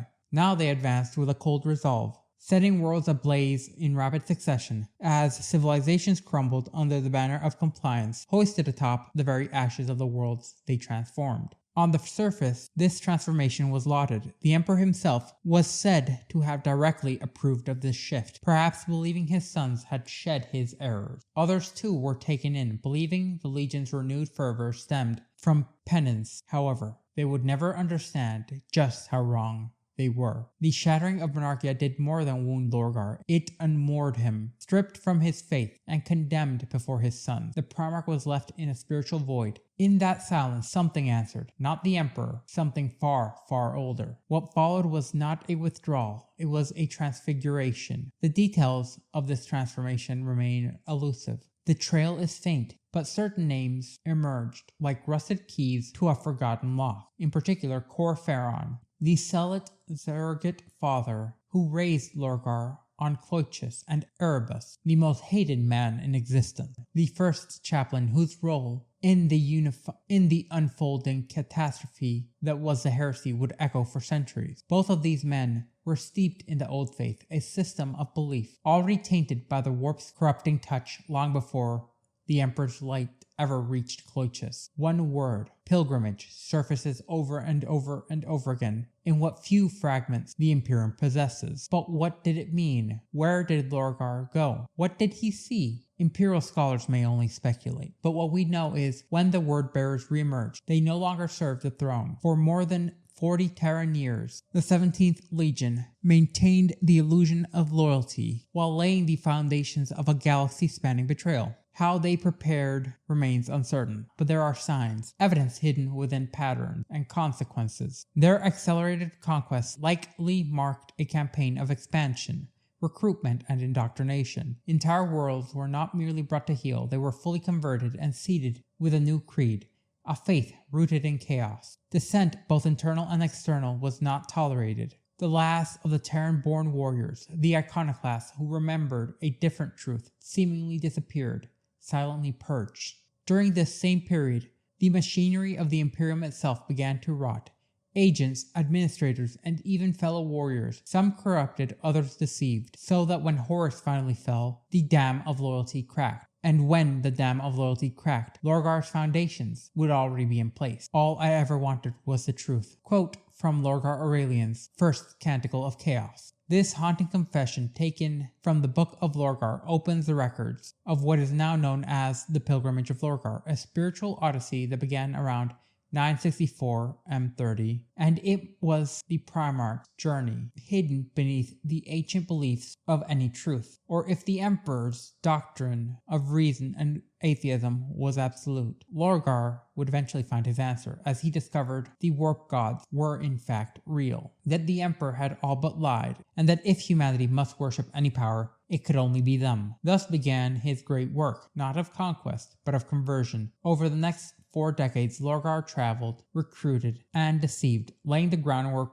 for what would become the Horus Heresy, and it would not begin with a sword, but rather with a question, and the truth that answered back. In the events that followed the destruction of Monarchia, even though they remained veiled in obscurity, it has been generally pieced together by Imperial scholars, bold enough to probe through forbidden and potentially heretical sources. After his rebuke, Lorgar withdrew into seclusion aboard his flagship, the Fidelitas Lect. There he granted audience only to the two of his most trusted, Kor Phaeron and the disgusting first chaplain Erebus. Kor Phaeron, Lorgar's adopted father, and the ruler of Cloyches who raised him within a zealous covenant, had been a lifelong advisor and chief lieutenant to the Primarch. Alongside Erebus, he shared a dangerous sympathy for Lorgar's unfulfilled religious longings. Both men harbored secrets, a knowledge of ancient dark gods and a faith in them, entities venerated by the old faith of Cloyches, long whispered but hidden from Imperial sight.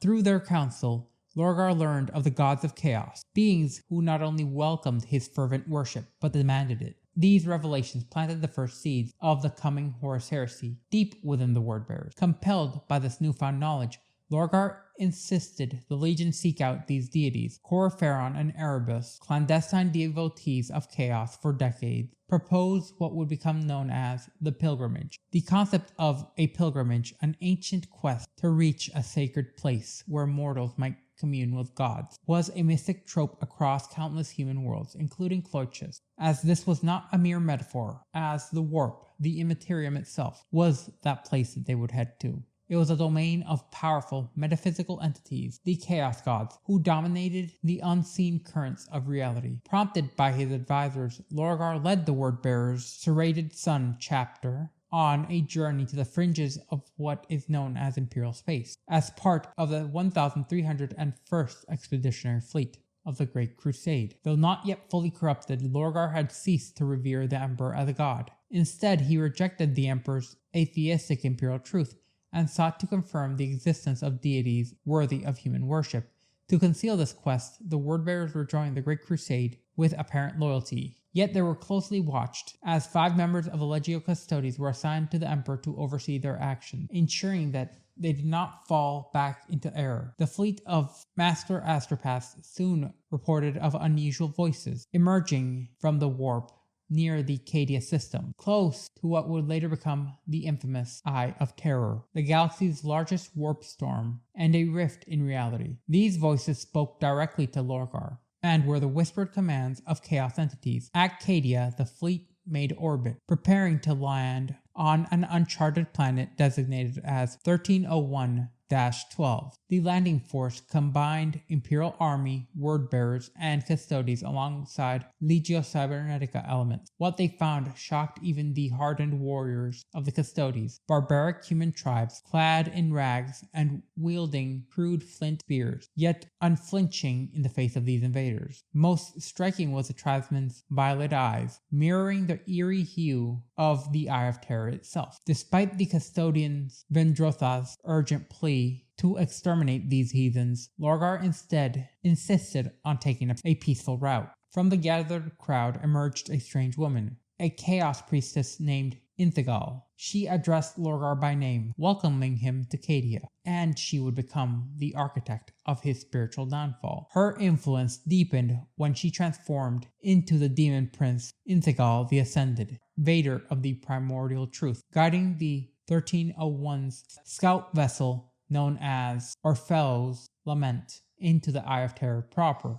Within the Eye, the Wordbearers witnessed the remnants of the Eldari Empire, shattered, barren worlds known as Crone Worlds. Inthigal spun a twisted tale of the birth of the Chaos God Slaanesh, claiming the Eldari's fall came from their failure to embrace the primordial truth, the worship of chaos. She asserted that when Slaanesh awoke, her chosen people abandoned her in fear and ignorance, giving birth to the ceaseless storms of the Eye of Terror, echoes of her birth screams. This dark revelation was the very crucible in which the Wordbearers' faith was forged. Inthigal warned that humanity must not repeat the Eldari's fatal errors. Instead, they must accept the worship of the ruinous powers if they ever hope to survive. The surviving serrated Sun Marines returned to Cadia and recounted their ordeal till soon after the Primarch himself ventured into the Eye of Terror, where the Chaos Gods revealed the terrible truth to him and chose him to become their champion. Following this, Lorgar ordered the cyclonic bombardment and annihilation of the natives, leaving the planet desolate and guarding the secrets of the primordial truth, along with the Legion's allegiance shifting to chaos. Yet Cadia's strategic importance could not be ignored indefinitely. In the 32nd millennium, Imperial colonists resettled the world. Curiously, the new Cadians also developed the violet eyes of their ancient predecessors, a subtle echo of the planet's dark past. This profound transformation irrevocably changed Lorgar and the Wordbearers, as they would become the first legion to openly worship the ruinous powers and to betray the Emperor in their hearts. Over the remaining years of the Great Crusade, they sought to enlighten humanity to the true nature of creation. Deception and manipulation became their tools as they worked to sway at least 9 other Primarchs to chaos, most notably the War Master Horus himself. When it became clear that humanity could only be enlightened through devastation and war, Lorgar took part in orchestrating the Battle of Isstvan III alongside the Dropsite Massacre of Isstvan V.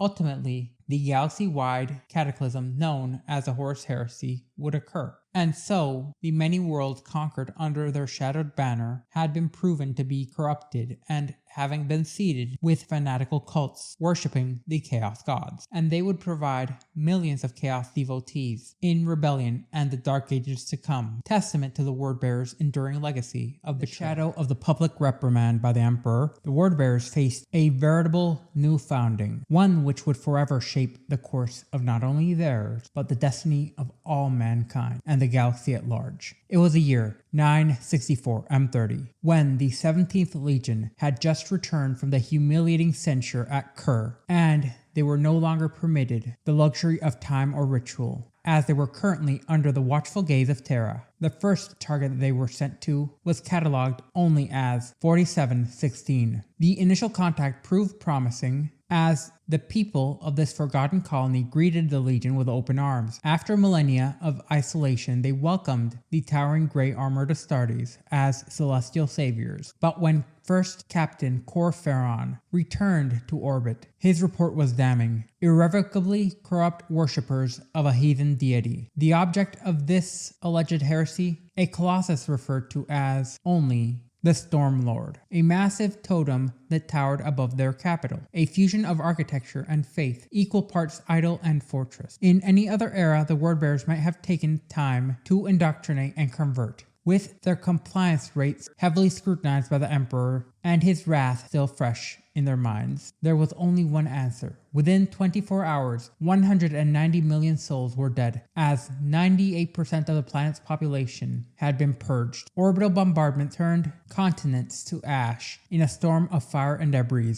Only the central capital survived, as they were shielded beneath a shimmering dome of energy. It was here that the seat of the government and the so-called Temple Palace still stood defiant. Then, 5 full companies of Wordbearers would be sent, with Captain Sor Targlon of the 34th Company led the charge. Fighting through wave after wave of artificial intelligence-imbued war engines, legionaries broke through, suffering heavier casualties than expected. What the captain found inside would haunt him evermore. Survivors, hundreds of them, clergy, civilians, political leaders, all gathered in fear beneath the very dome that they had hoped would spare them. Targlon confronted their high priest and heard something that stunned him. They worshipped the Emperor as God. They had a copy of the Letitio Divinatus, scribed by Lorgar himself, and they wanted to join the Imperium. The captain reported this to his Primarch, believing perhaps this would lead to an end of the killings. He was wrong. Moments later, Kor Phaeron arrived at the head of a Terminatus cadre, 100 elite warriors of the Wordbearers, all assembled for a singular goal. Then came Lorgar Aurelian himself, with their first chaplain, Erebus, at his very side. The Primarch, unmoved, dismissed the survivors' beliefs as misguided and obsolete. The Letitio Divinatus was no longer sacred as he claimed. He was penning a new revelation, the Book of Lorgar. Ignorance, he said, was no excuse. Then, with a silent nod, from Lorgar to Kor Phaeron, the chamber was drowned in bolt fire. As shots roared through the air, blood was spilt ubiquitously. That would be the last of 4716, as it fell not with a scream, but with a prayer, one that would never reach Terra or the Emperor's very ears. 2 years later, in 966 M30, the so-called Pilgrimage of Lorgar took the 17th Legion to a far darker corner of the galaxy. Expeditionary Fleet 1301, in pursuit of what they called the Primordial Truth, navigated to the edge of the largest known warp storm in existence, one which would later become known as the Eye of Terror. To Lorgar, it was something far more. Making planetfall on a world later identified as Cadia, they discovered a population steeped in chaos worship. It was here, on the Forgotten Frontier, that Lorgar encountered Intergal, a demon prince sent by the ruinous powers. This was no chance meeting, as Intergal was a messenger and a guide, a corrupter. Through her, the veil was lifted for Lorgar, and his path, once shrouded in misplaced piety, now ran straight to the open arms of chaos. And so, the seeds of the Horus Heresy would be planted, and with them, the slow spiraling collapse of the Imperium's golden dream, and the last chance for unity in the greater galaxy died an inevitable death. In the waning centuries of the 30th millennium, the Wordbearers Legion, newly chastised from their public censure at Kur, sought to regain favor, at least in the eyes of the Imperium. Amongst the many campaigns, their victories were cited as proof of their newfound loyalties. And within this long and storied history stood the Kronos campaign, once held up as a sterling example of righteous compliance. But now, 10,000 years later, with the lingering stain of the Horus Heresy, this so-called victory has come under heavy scrutiny. Kronos was a little-known star system filled with exactly 3 inhabited worlds, nestled near a newly stabilized warp lane between the Sol system and the Eastern Fringe. Initially, the worlds appeared mostly compliant, welcoming even. Imperial scout vessels sent ahead of the majority of the campaign reported an open willingness being displayed by the local populations as they sought to be brought into unity with Terra. Due to Kronos' high levels of technology and their mass industrial output, it was seen as an ideal waypoint for future expansion. As a small detachment of the 13th Legion, the Ultramarines, was immediately dispatched to cement compliance and extend the reach of Ultramar. But fate, or rather something more powerful and malicious, intervened. When en route, the Ultramarines fleet became beclaimed within the warp, delayed by several solar months, and by the time they arrived, the system had become a cinder. All 3 worlds of Kronos lay in absolute ruin. Orbiting one of these dead planets was a single, heavily damaged Imperial void ship. From within, the survivors gave a harrowing account. The scout fleet had been lured into a false parley and betrayed by the very populations that they had thought friendly, as garbled astropathic transmissions and fragmented yet chaotic messages spoke of treachery and scared humans pleading for aid. It was not the Ultramarines who responded in force, but rather the Wordbearers' crusade fleet under the command of Chapter Master Hasbrodol. Racing to the system, his fleet reported finding signs of wide-scale psychic corruption, indicating that renegade psychers had supposedly infiltrated the population, clouding their minds and sowing psychopathy and madness into the population. Then, the chapter master would give the order, exterminatus in all but name, as wordbearers commanded orbital bombardments immediately upon arrival. The surface of the first planet was shattered from above. Then came the Astartes drop pods, purging all life that remained. This cycle would be repeated in world after world, until Kronos was burned clean of all life. According to official records, the entire operation took less than a single solar transit. At the time, the War Council hailed the destruction as a necessary purge of Xenos-based heresy, and a visible validation of the Wordbearers' penance. Therefore, no further questions were asked. But in hindsight, the silence around Kronos speaks volumes. Its strategic location, lying along warp routes directly to Terra itself, would have made it a critical loyalist staging ground during the heresy. Instead, it had been quickly reduced to ash long before the Ultramarines could get there in any numbers, and long before the truth of Lorgar's designs came to light. Today, what is known for sure is what was once known as the power of Kronos, which has come to be an assumption. The detail was not one of righteous fire, but rather of misdirection, and the silent strategy of Lorgar.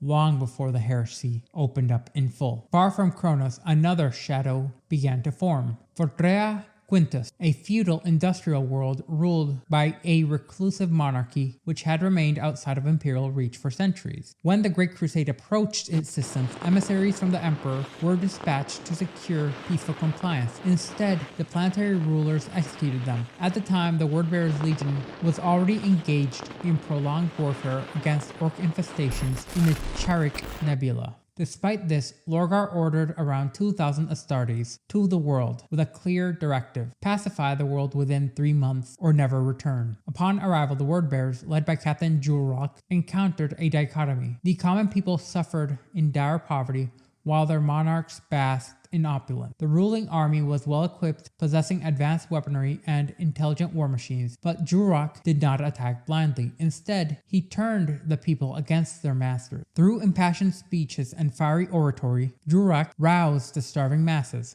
as tens of thousands swelled to hundreds of thousands, and eventually over 1 million rallied under his banner. And he named them the Emperor's Faithful. Then they were sent to die, as the assault on the Palace of Light was an unexpected bloodbath. Waves after waves of civilians charged the fortified walls and trenches along with the bastions, armed with little more than rusted pistols and salvaged blades. The death toll amongst them was staggering, thousands per minute. Yet while the defenders were occupied at the gates, the Wordbearers struck from an unexpected front. They cut through the heart of the palace, and the captain personally captured the planetary ruler. In a public display of vengeance, he cast the monarch to the survivors of the charge. The mob immediately tore at him and ripped him to shreds. His body turned to little more than pulp and sinew, as his pain screams echoed throughout the crowd, blending into the wrath incarnate. And then, within months, Fortis Quintus was brought into compliance. The population, though scared, was thoroughly indoctrinated, and by the time the Monastorum Adeptus arrived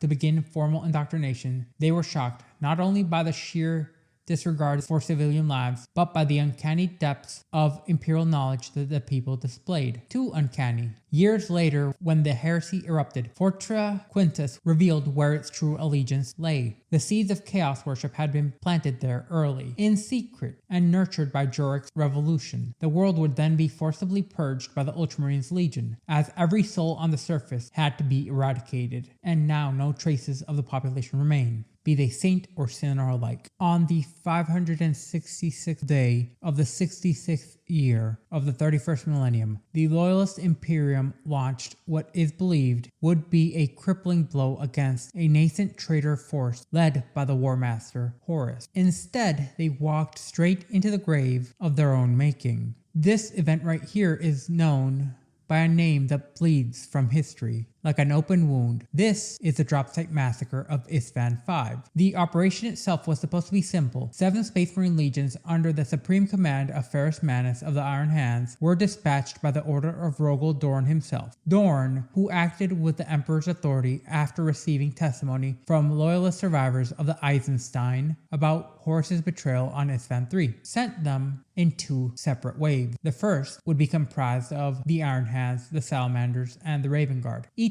amongst these seen as the most stalwart and unyielding of the Emperor's sons. The second wave, the Alpha Legion, the Night Lords, the Iron Warriors, along with the Iron Warriors, and a massive contingent of Wordbearers would come after. But there was one critical flaw, one detail unknown to Dorn, to Manus, and to the Imperium at large. The second wave had already been lost, as the Alpha Legion, the Iron Warriors, the Night Lords, and the Wordbearers had all secretly pledged their fealty to the War Master and to the dark forces of the Craven Gods. Yet they maintained the illusion of loyalty until the moment it mattered most. The loyalists of the first wave landed in a location known as Urgal's Depression, an exposed basin ringed by jagged rocks, volcanic ridges, and vast crevasses. Though they took the field, it was at a great cost, as Horus had, in a rather brilliant calculated move, feigned a retreat, and it worked. Ferrus Manus, ever bold, pressed the attack further and further still, against the counsel of both Vulcan and Corvus Corax. Manus led his veterans forward into what seemed like a collapsing line of traitors, only to find himself face to face with his brother Fulgrim. He had lost his head in a rage at his brother. As they clashed, the Salamanders and the Raven Guard, seeing that this was a trap, pulled back in order to regroup and make their way for the advancing second wave. But instead of relief, they found death had descended from the skies. The legions who were supposed to reinforce them instead opened fire, and in that instant, the truth became clear. The second wave was a trap. The battlefield became a slaughterhouse. Horus revealed the feint, bringing the Emperor's children, the Death Guard, Sons of Horus, and the World Eaters back into the fight, slamming the jaws of the trap. The Loyalists were now surrounded, cut off from all sides, betrayed and butchered alike. The Raven Guard, cloaked in their black obsidian armor, were amongst the hardest hit, as Corax's warriors fell in droves, their flanks suddenly assaulted by word-bearers under Lorgar's command. The word-bearers, long considered amongst the Emperor's most devout, now bore the twisted marks of a darker allegiance. In the chaos of it all, Corax surged forward, the black wings of his armor trailing fire, lightning claws tearing through the crimson ranks of the Gal Vorbak, Lorgar's demon-possessed elite. At their head was Algril Tal, the Crimson Lord, but Corax, incensed and ruthless, tore through them as if they were regular Astartes. Lorgar watched as his most blessed of sons fell before Corax's fury. Against the pleas of his advisors, Kor Phaeron and Erebus, Lorgar abandoned caution and hurled himself into battle. The clash between brothers was swift and brutal. Corax,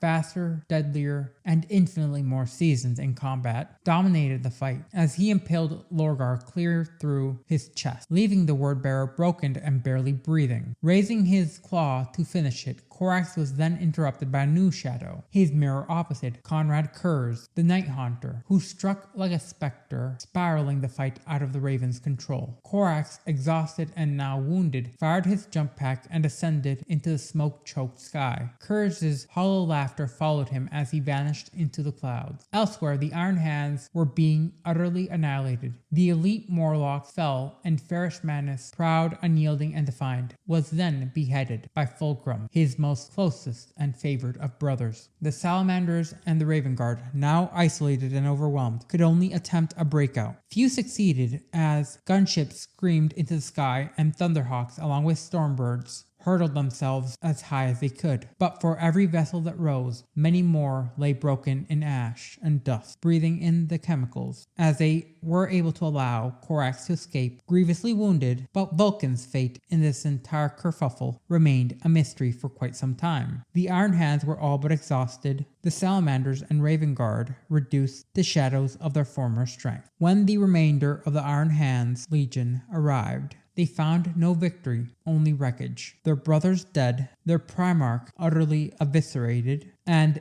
the Urgal depression soaked in both blood and betrayal. The Dropsite Massacre was not merely a battle lost, it was a surgical strike at the very heart of the Imperium, and it worked. Lorgar not only turned a knight to topple a king, but along with said knight, he took many a pawn. As the Horus Heresy erupted across the stars, a new terror emerged amongst the eastern fringes, a behemoth of void warfare engineering, constructed in the silent shadows of the edges of the Great Crusade. This was the Furious Abyss, a vessel forged by the twisted genius of the Dark Mechanicum on the Jovian moon of Thule. This was a warship unlike any other commission, one made particularly by the designs of the word-bearers. Cloaked in secrecy, it was purpose-built for a singular mission, to completely and utterly annihilate the realm of Ultramar. Its voyage began with blood, by attacking the Fist of Macragge, a loyalist Ultramarines vessel en route to the Vangelis spaceport. This vessel was ambushed and obliterated in short order, but before it perished, its astropath unleashed a telepathic distress cry, one so intense it was received as a psychic scream by those at Vangelis. The scream itself ignited a rapid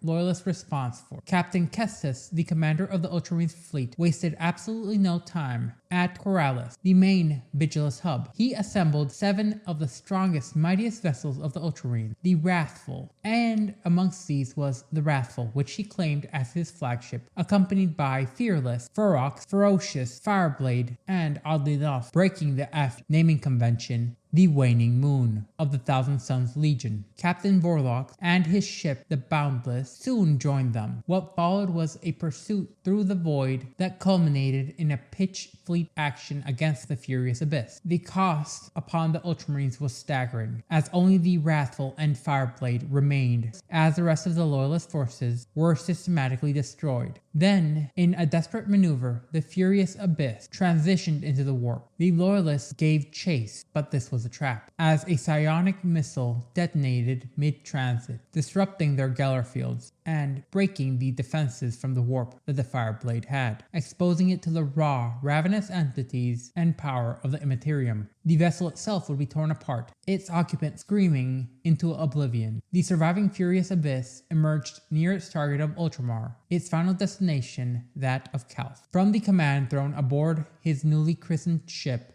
Infidus Imperator, or the False Emperor Kor Phaeron, first captain of the Word Bearers and former master of faith, initiated a planetary genocide. His hatred of the Ultramarines kindled long ago in the burning field of Kor, as Monarchia was destroyed, and it found its ultimate expression in this very act of devastation. Calth's sister worlds were the first to die, ruptured with geonuclear barrages. The star of the system was then poisoned, infused with volatile materials that accelerated its decay and made its radiation output lethal. Within a century, Calth's surface would become uninhabitable, forcing its populace to retreat into vast underground cities carved deep beneath the planet's crust. The invasion itself was grotesque, as Wordbearers deployed millions of mortal cultists as expendable barricade, and loosened demons from the depths of the warp in numbers not seen since the Unification Wars. The Ultramarines, though caught off guard, held their ground, as many defenders were Calth-born, and their resolve was unshakable. Guilliman coordinated a complex defense from orbit, directing isolated pockets of resistance into unified coordinated counteroffensives. Captain Venitas played a pivotal role here, leading a daring breakout that secured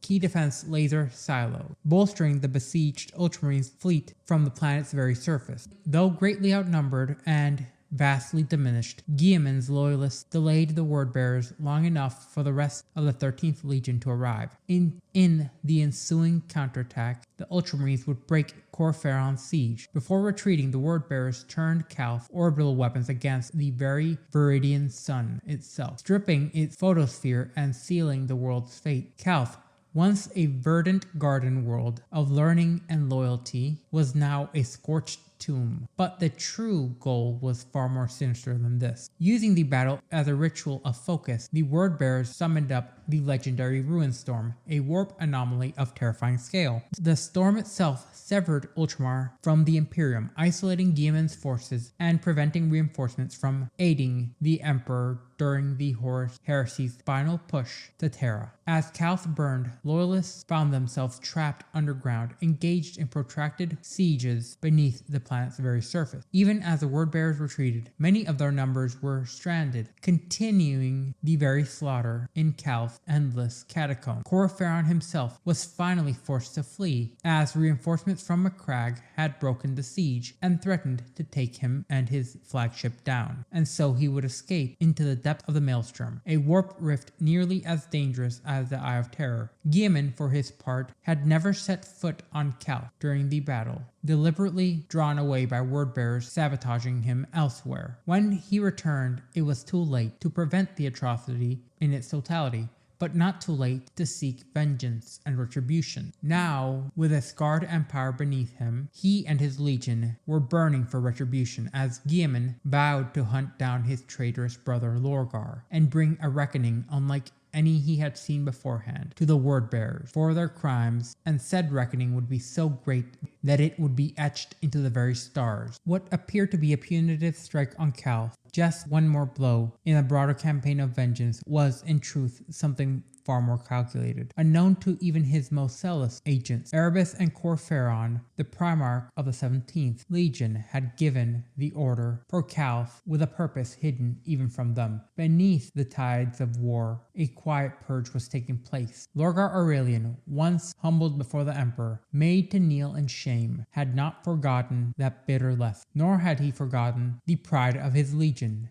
nor its weakness. After humiliation on Kor, tens of thousands of word-bearers had come to loathe the Ultramarines. Their hatred was fanatical, but fanatics, Lorgar understood, were not always useful. They then summoned a gathering, not one of banners or public rites, but of whispers. While the fleet drifted towards Calth, Lorgar called forth Algril Tal, the first Gal Vorbak, and another officer whose name would one day echo amongst the Vakral Jarl. He sought their counsel, not on strategy or glory, but judgment. The word-bearers had purged Terran loyalists before, quietly, but never had they embraced a grand genocidal spectacle like that of Isstvan III, like that of the Isstvan III atrocity, orchestrated by Angron and others. Still, the need for purification returned once more. Lorgar questioned not the loyalty of his legion to him or to Chaos, but their clarity. Entire companies, even chapter structures, had become lost in a burning directionless rage. Their hatred outpaced their reason, and they were no longer assets to be used in any effective means. They were instead liabilities. And so it was decided. A sacred mission was declared, an assault on Calth, a theater promised to sate the Legion's thirst for vengeance. Erebus and Kor Phaeron would lead this host, unaware they were spearheading the damned. These warriors were never meant to return or to survive. The word-bearers did not purge at Isstvan III, but rather they purged at Calth. But while the cull was effective, the cost was steep. The Gal Vorbak, along with mortal cultists and countless legionaries, were abandoned beneath the surface of an irradiated wasteland, condemned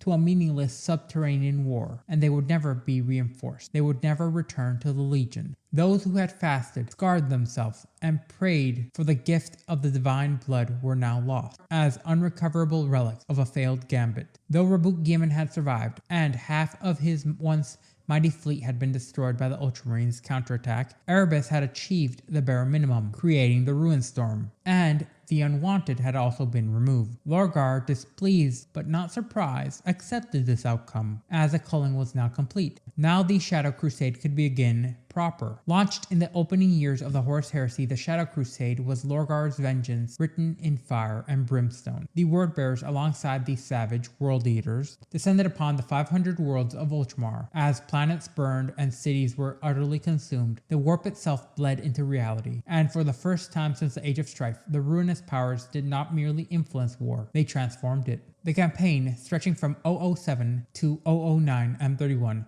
was not simply retaliation, but it was strategic misdirection. The goal was to draw out the Loyalist forces away from the War Master's path to Terra. Guilliman's empire would be left in ruins, and the very foundations of reality would begin to buckle under the weight of chaos unleashed. And on Nuceria, Angron's homeworld, the madness deepened further still. As this was not simply a war, it was not simply retribution shaped into ritual. It was a shadow crusade, led by those who had already shed their own blood. In the dying light of a sundered Imperium, two brothers, Lorgar Aurelian and Angron, stood side by side upon the blood-soaked soil of Nuceria. This alliance was no simple military accord. It was a pact forged in divine ambition and sustained by mutual ruin. Their campaign was known by those who survived it as the Shadow Crusade, and it would become one of the most brutal offensives of the Horus Heresy. As the Word-bearers struck Calth with brutal tactical precision, Lorgar initiated a second wave of devastation alongside the ever-volatile Angron and his World Eaters. Lorgar dove deep into the heart of Ultramar, and together they ravaged 26 worlds in swift succession.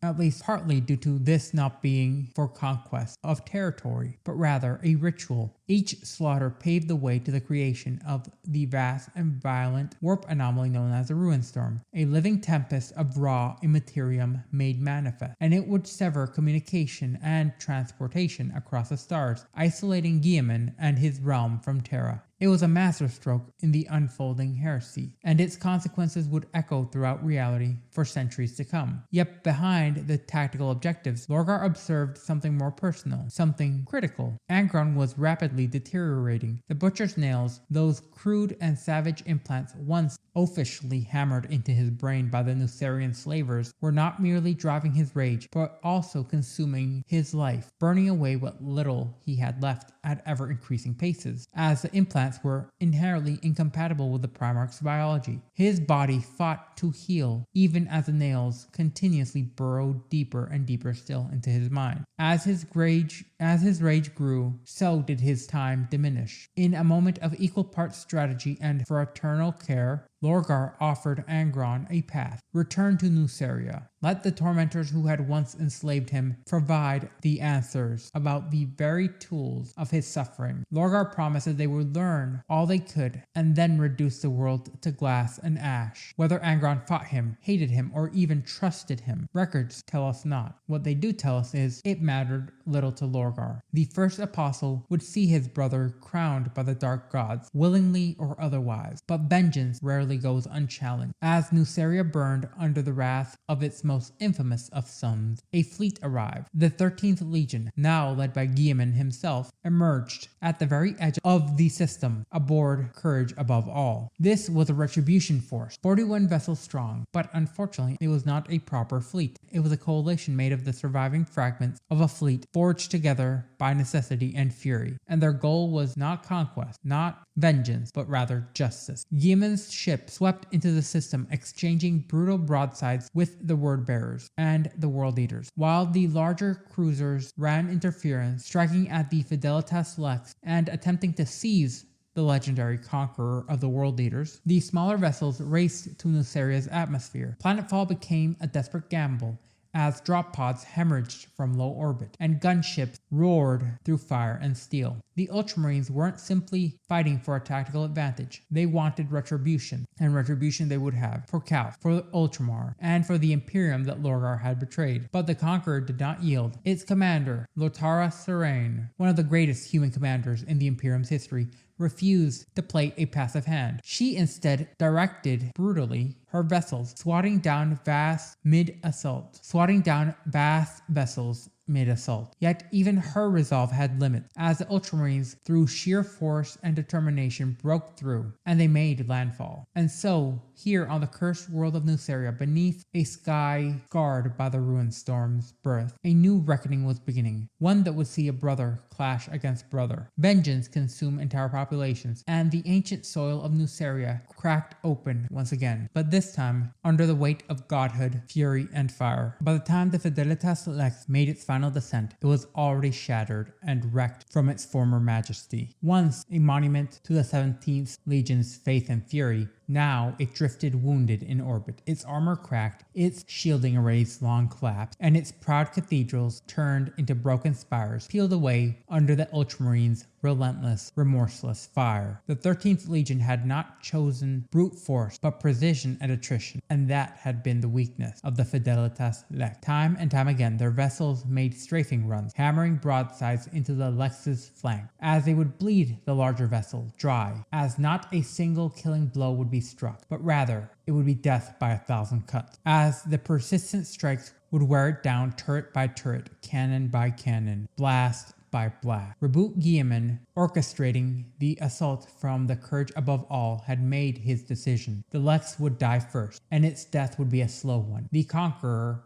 on the other hand, would be boarded and dismantled from within. Even as the flames consumed her hull, the Lex did not fall quietly. She fought with a fury befitting its grim and dark legacy, lashing out at the swarm of smaller and more agile, nimble craft, crawling across her like carrion birds. Her remaining macro cannons thundered defiantly into the void as darkness closed around her. Salvation pods, mechanicum landers, and evacuation barges poured out from her broken underbelly as the civilian crew, adepts, and mortal auxiliaries fled into the darkness. Below them, the word bearers had already landed on the surface of Nuceria, and they made ready for war. But even in her final moments, the Lex refused to surrender, as fire blossomed from her wounds, and she trembled as she tumbled into the atmosphere, trailing smoke and dragging her burning weight across the world towards its easternmost ocean. The stern was the first to drop, its engines ablaze, leading the way into the planet's dark embrace. Meanwhile, the Conqueror faced its own reckoning. The Ultramarines battle barge Arsman came alongside, launching boarding torpedoes and assault crafts. As the world leaders fought to repel the invaders, Guilliman and his smaller vessel broke through the distracted defenses. Drop pods screamed down towards the surface, carrying squads of the 13th Legionaries veterans from Calth, clad in scorched armor, eyes sharp with a righteous fury. They landed in formation, bolters raised, movements crisp and almost mechanically furious. These were not ceremonial warriors remembered from the earlier days of the Great Crusade. No, they were survivors, hardened by atrocity and toughened by betrayal. But the world leaders were already waiting for them. The first clashes were brutal. The 12th Legion, driven by the butcher's nails, the cruel cortical implants that gnawed at the very meat of their mind, descended upon the Ultramarines in roaring pack, as they struck with axe and chainblade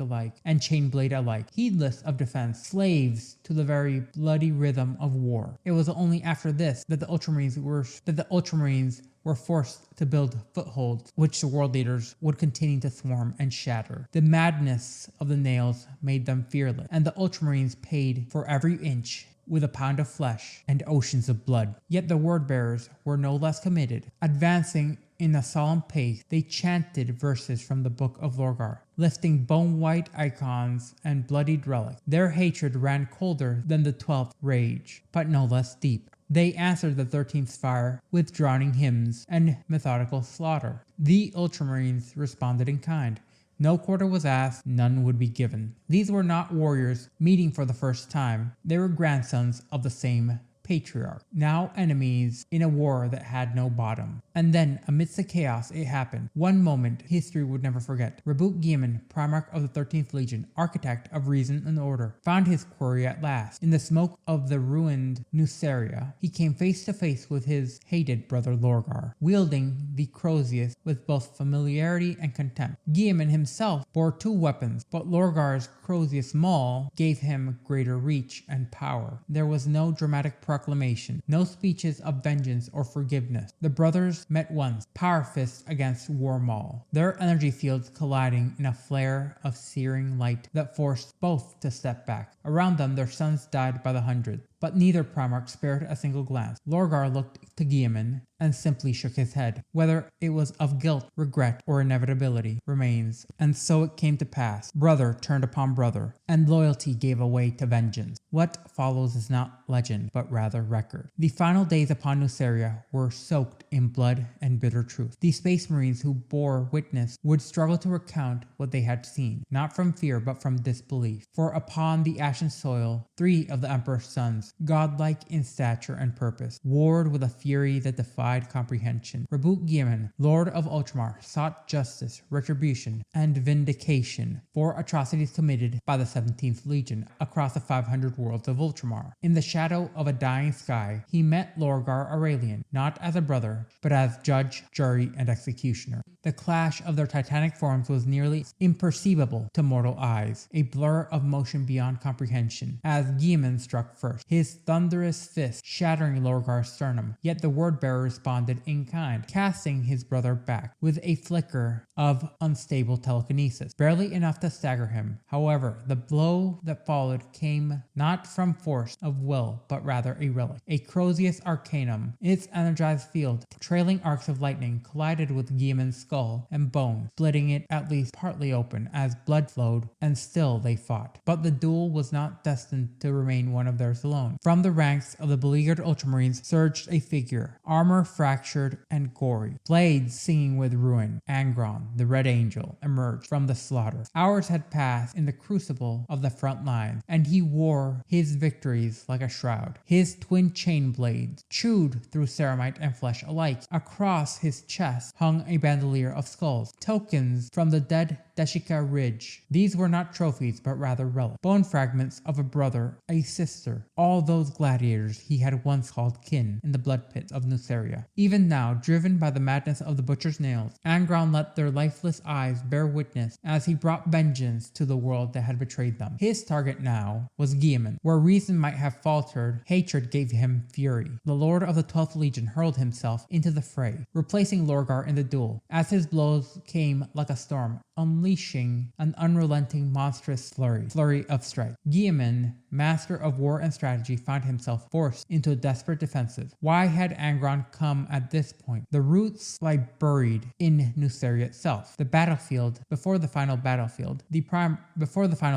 the Primarch had returned to the site of his greatest failure, the ridge where his rebellion had died, and he had paid his respects to the remains of those who had once stood with him. But when he ventured to the city of Deshka, seeking answers, he found only lies. He was told that he had fled, that his rebellion was cowardice, and that he had not been brave enough, and that the brave had died alone. It was more than Angron could bear. Consumed by rage, he ordered the extermination of Deshka. The entire planet, every high rider, every lie, all of them would die. At the apex of this campaign, Lorgar's pursuit drew Guilliman to Nuceria itself. And when Guilliman at last found his brother, the confrontation spiraled beyond expectations. Guilliman struck true again, his fist barely clipping Angron's chest, shattering one of the skulls affixed to the chain across his torso. The relic, the memory, cracked and fell to the ground. Guilliman stepped forward, his boot crushing the splintered bone into powder. That was the moment everything changed. Angron's scream split the very firmament of the world, and it was a howl, not of rage alone, but a mourning too profound for language. Lorgar heard it, and more than that, he felt it. The warp boiled behind the veil. Without pause, Lorgar began to chant, an utterance alien to all creation, not spoken but rather shaped. His words laced in harmony with Angron's bellow, as the air itself began fracturing underneath the weight of the ritual. Guilliman did not yet understand, but he soon would. The sky of Nuceria would be split asunder as crimson rain fell and manifested from the ruin storm. And with it came the whispers of the Neverborn, demon entities of old nightmares, summoned not by accident but rather by Lorgar's secret design. Lorgar's hand did not offer salvation. However, he forced ascension upon Angron, as he forcefully locked Angron in place. Synapses burning, nerves ignited, blood turned first to silver, then to fire, and the transformation began. Agonizing, absolute, and oh so terrifying. Angron's cries no longer belonged to a man. His body, broken and abused, tore itself apart and rebuilt itself into something more, something perfect in its hatred. Thus did the red angel fall and rise. This was a moment of apotheosis, an unwilling one at that. And so the skies of Nuceria would never forget. This was the birth of the demon prince of Khorne, Angron. As a storm of the Shadow Crusade tore across Ultramar, a final desperate act had unfolded, one which largely lays forgotten. Yet it is critical in understanding the fate of the 12th Legion and the cost of brotherhood perverted. It began with a flicker in the warp, subtle yet sharp enough to be felt by those attuned to it. Amongst the world leaders, only a small handful remained uncorrupted by the butcher's nails. 19 librarians, psychers whose minds had survived without the cruel implants that would have driven their gifts into madness. These 19 had long since stood apart from within their legion, as ghosts of the old warhounds, remnants of a time when Angron's sons had not yet become the embodiment of slaughter. Now sensing the psychic gestalt and convulsions of Lorgar's sorcery, they acted. In a moment of impossible will and unity, the librarians joined their minds and formed what would be called the Communion, a gestalt consciousness forged from the 19 psychic souls. And they struck not at Lorgar's body, but at his very soul, wrenching it from its flesh, mid-incantation, drawing him into the very immaterium. Within the swirling madness of the warp, two entities collided. Lorgar Aurelian, the Urzich, Primarch, Prophet, Sorcerer, and the Communion, the last spark of the Warhounds. Each believed themselves to be the salvation of Angron. Each thought the other diluted. Their battle was not of fist, but rather of will, belief, and raw psychic might. But Lorgar was no stranger to the warp. He moved within it as a creature born in its current, and the Communion faltered. Then it broke. Back in the physical realm, Angron had completed his apotheosis. Where once stood a Primarch in agony, now rose a demon prince, Aurelian, a war god made manifest, and his first target of his fury were the Psychers, those whose mere presence had caused the nails to shriek within his skull for decades. Angron descended upon the Communion's remains like a storm of axes and fury. Each of the 19 librarians met a different death. Some were torn apart midway through, others simply ceased to exist, snuffed out like candles in a hurricane, and when the last one fell, the librarians of the world leaders died with him. No more psychic voices would be raised amongst the 12. The legacy, the flaw, had been purged, burned away in blood and fire, and so Khorne was pleased. There would be no more hesitation, no more inner struggle, only rage and slaughter. Lorgar, bloodied but victorious, believed that he had done what none else could. He had freed his brother, not from weakness, but from suffering, not from doubt, but from pain. In his eyes, it had been a mercy, but to Angron, one master had been traded for another. He had been denied the freedom of death and been returned to slavery once again. But this was a slavery eternal. On Nuceria, the world leaders finished what they had begun. No human life remained. Guilliman, wounded and reeling, escaped the madness, though what he saw would haunt him for the rest of his days. The Shadow Crusade, satisfied with its devastation in this sector, turned its gaze from Ultramar to the next target, Terra. But Lorgar's preparations had begun earlier. In the year 007 M31, before the flames of Calth were ever ignited, the Furious Abyss was born, commissioned in secret and forged in heresy. Following the conquests of the Artrian technocracy and the acquisitions of their lost standard template constructs, Lorgar had approached Calbor Hal, Fabricator General of Mars, and convert to the War Master. There a pact was struck.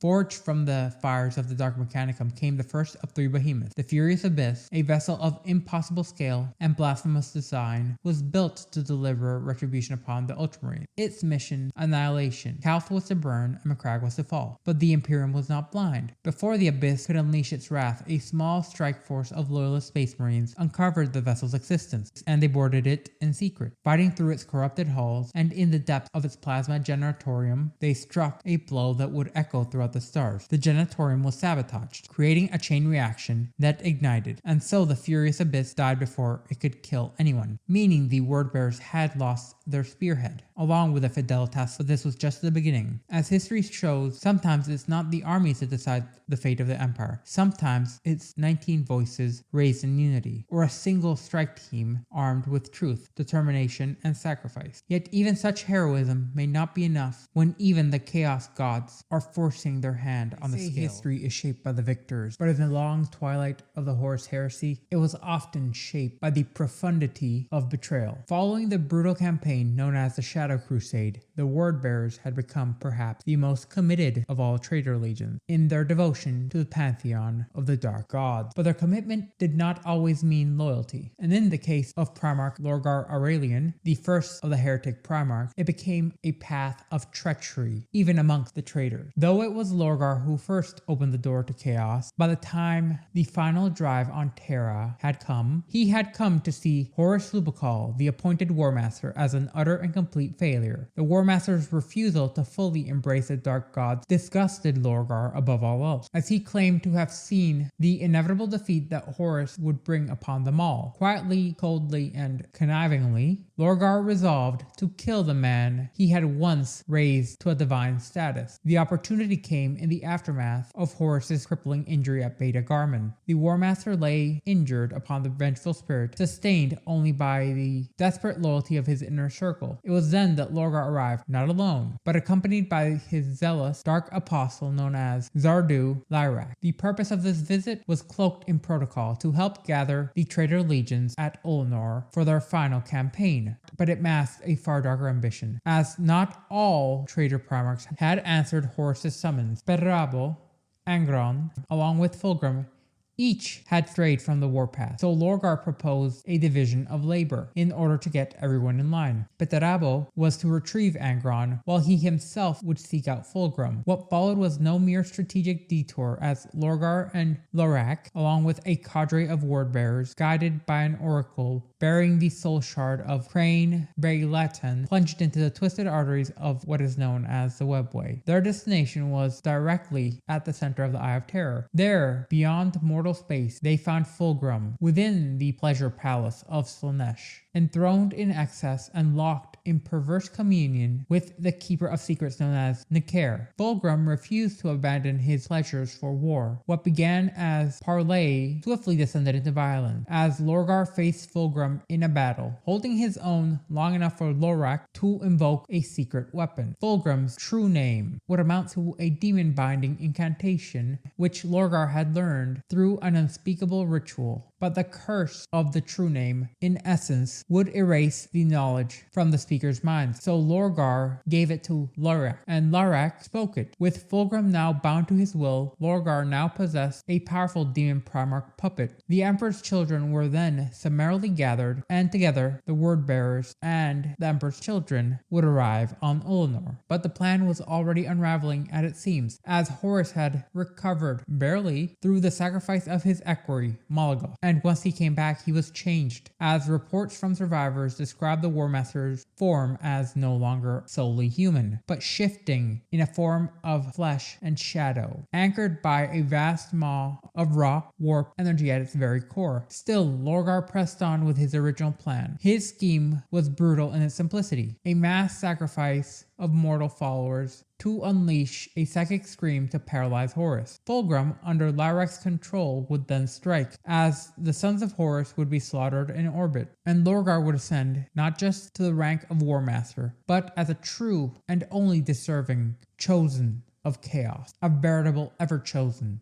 But fate, or rather something darker, intervened. The same Chaos Oracle who had guided Lorgar to Slaaneish's palace had warned Horus of his plot, and when Lorgar stepped on Ulnor's blackened soil, Horus attacked, leading to the psychic scream never being uttered. And then the final betrayal. Zardu Lyrak released Fulgrim from his bindings, and no command would be given, and no blow would be struck. Horus then beat Lorgar savagely and hurled him to the ground, as he commanded him to fight back. But Lorgar did not rise. He looked upon Horus's monstrous form and declared only pity. "You are no longer what you were," he spoke, and that was the end. Horus spared him, but only barely. He warned that if Lorgar ever returned, he would surely die. The 5,000 wordbearers that had followed Lyrak as a veritable chapter remained loyal to Horus and would then go on to fight at Terra. As for Lorgar, he vanished, seeking ever more perverse chaos rituals in order to give him a chance at slaying the War Master when he was weakened from his fight with the Emperor, as he would take the remaining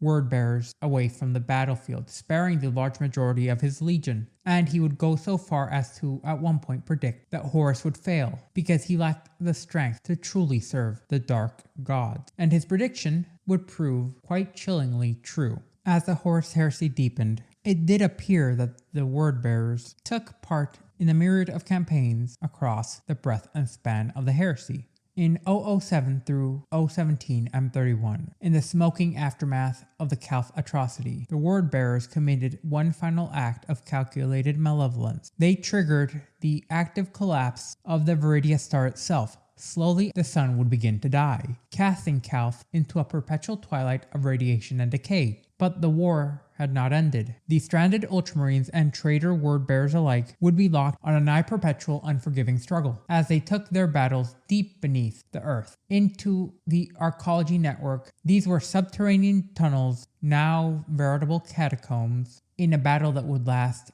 a decade. This was the underworld war which would rage on in those lingering depths, as the rest of the heresy would move on without them. No surrender was offered, no quarter would be given. Only when the last word-bearer was hunted down and slain did silence return to the catacombs of Calth. Up next would be the second Battle of Paramar in 008 to 0011 M31. The Sons of Lorgar stood shoulder to shoulder with the Sons of Horus and the infernal titan forges of the Dark Mechanicum, as on the beleaguered world of Paramar 5, Loyalist forces attempted a reclamation, one that was met with a firestorm of resistance. The strategic Battle of Paramar was primarily its forge works and orbital anchorages, and it meant neither side could afford to yield this world. The word-bearers, now masters of corruption and psychological warfare via the use of infernal Neverborn as weapons, held the line with a resolve that they were, quite frankly, unknown for having. Up next is the defense of Nagathar In 009 M31, far across the ruin-storm severed Imperium, a desperate conclave of loyalist forces found refuge in the Nagathar system, amongst them elements of the Dark Angels, Imperial Fists, and a myriad of other human elements, hardened and scattered survivors of countless worlds and engagements, banded together within the system. However, respite was fleeting, as the word-bearers had also come to Nagathar, not just to kill, but to feed. The millions who lived in this system were to be sacrificed in dark rites. They were feeding the warp in the currency it most desired, blood and living sacrifices. Yet, united by a shared enemy, the loyalists stood firm, denying the traitors their prize. However, it must be noted that the cost was immense, as true victory was uncertain. Merely 1 year later, the scouring of the Gideon Star would occur. Near the galactic core, on the ragged borders of Imperium Secundus, the Blood Angels found themselves embroiled in a brutal campaign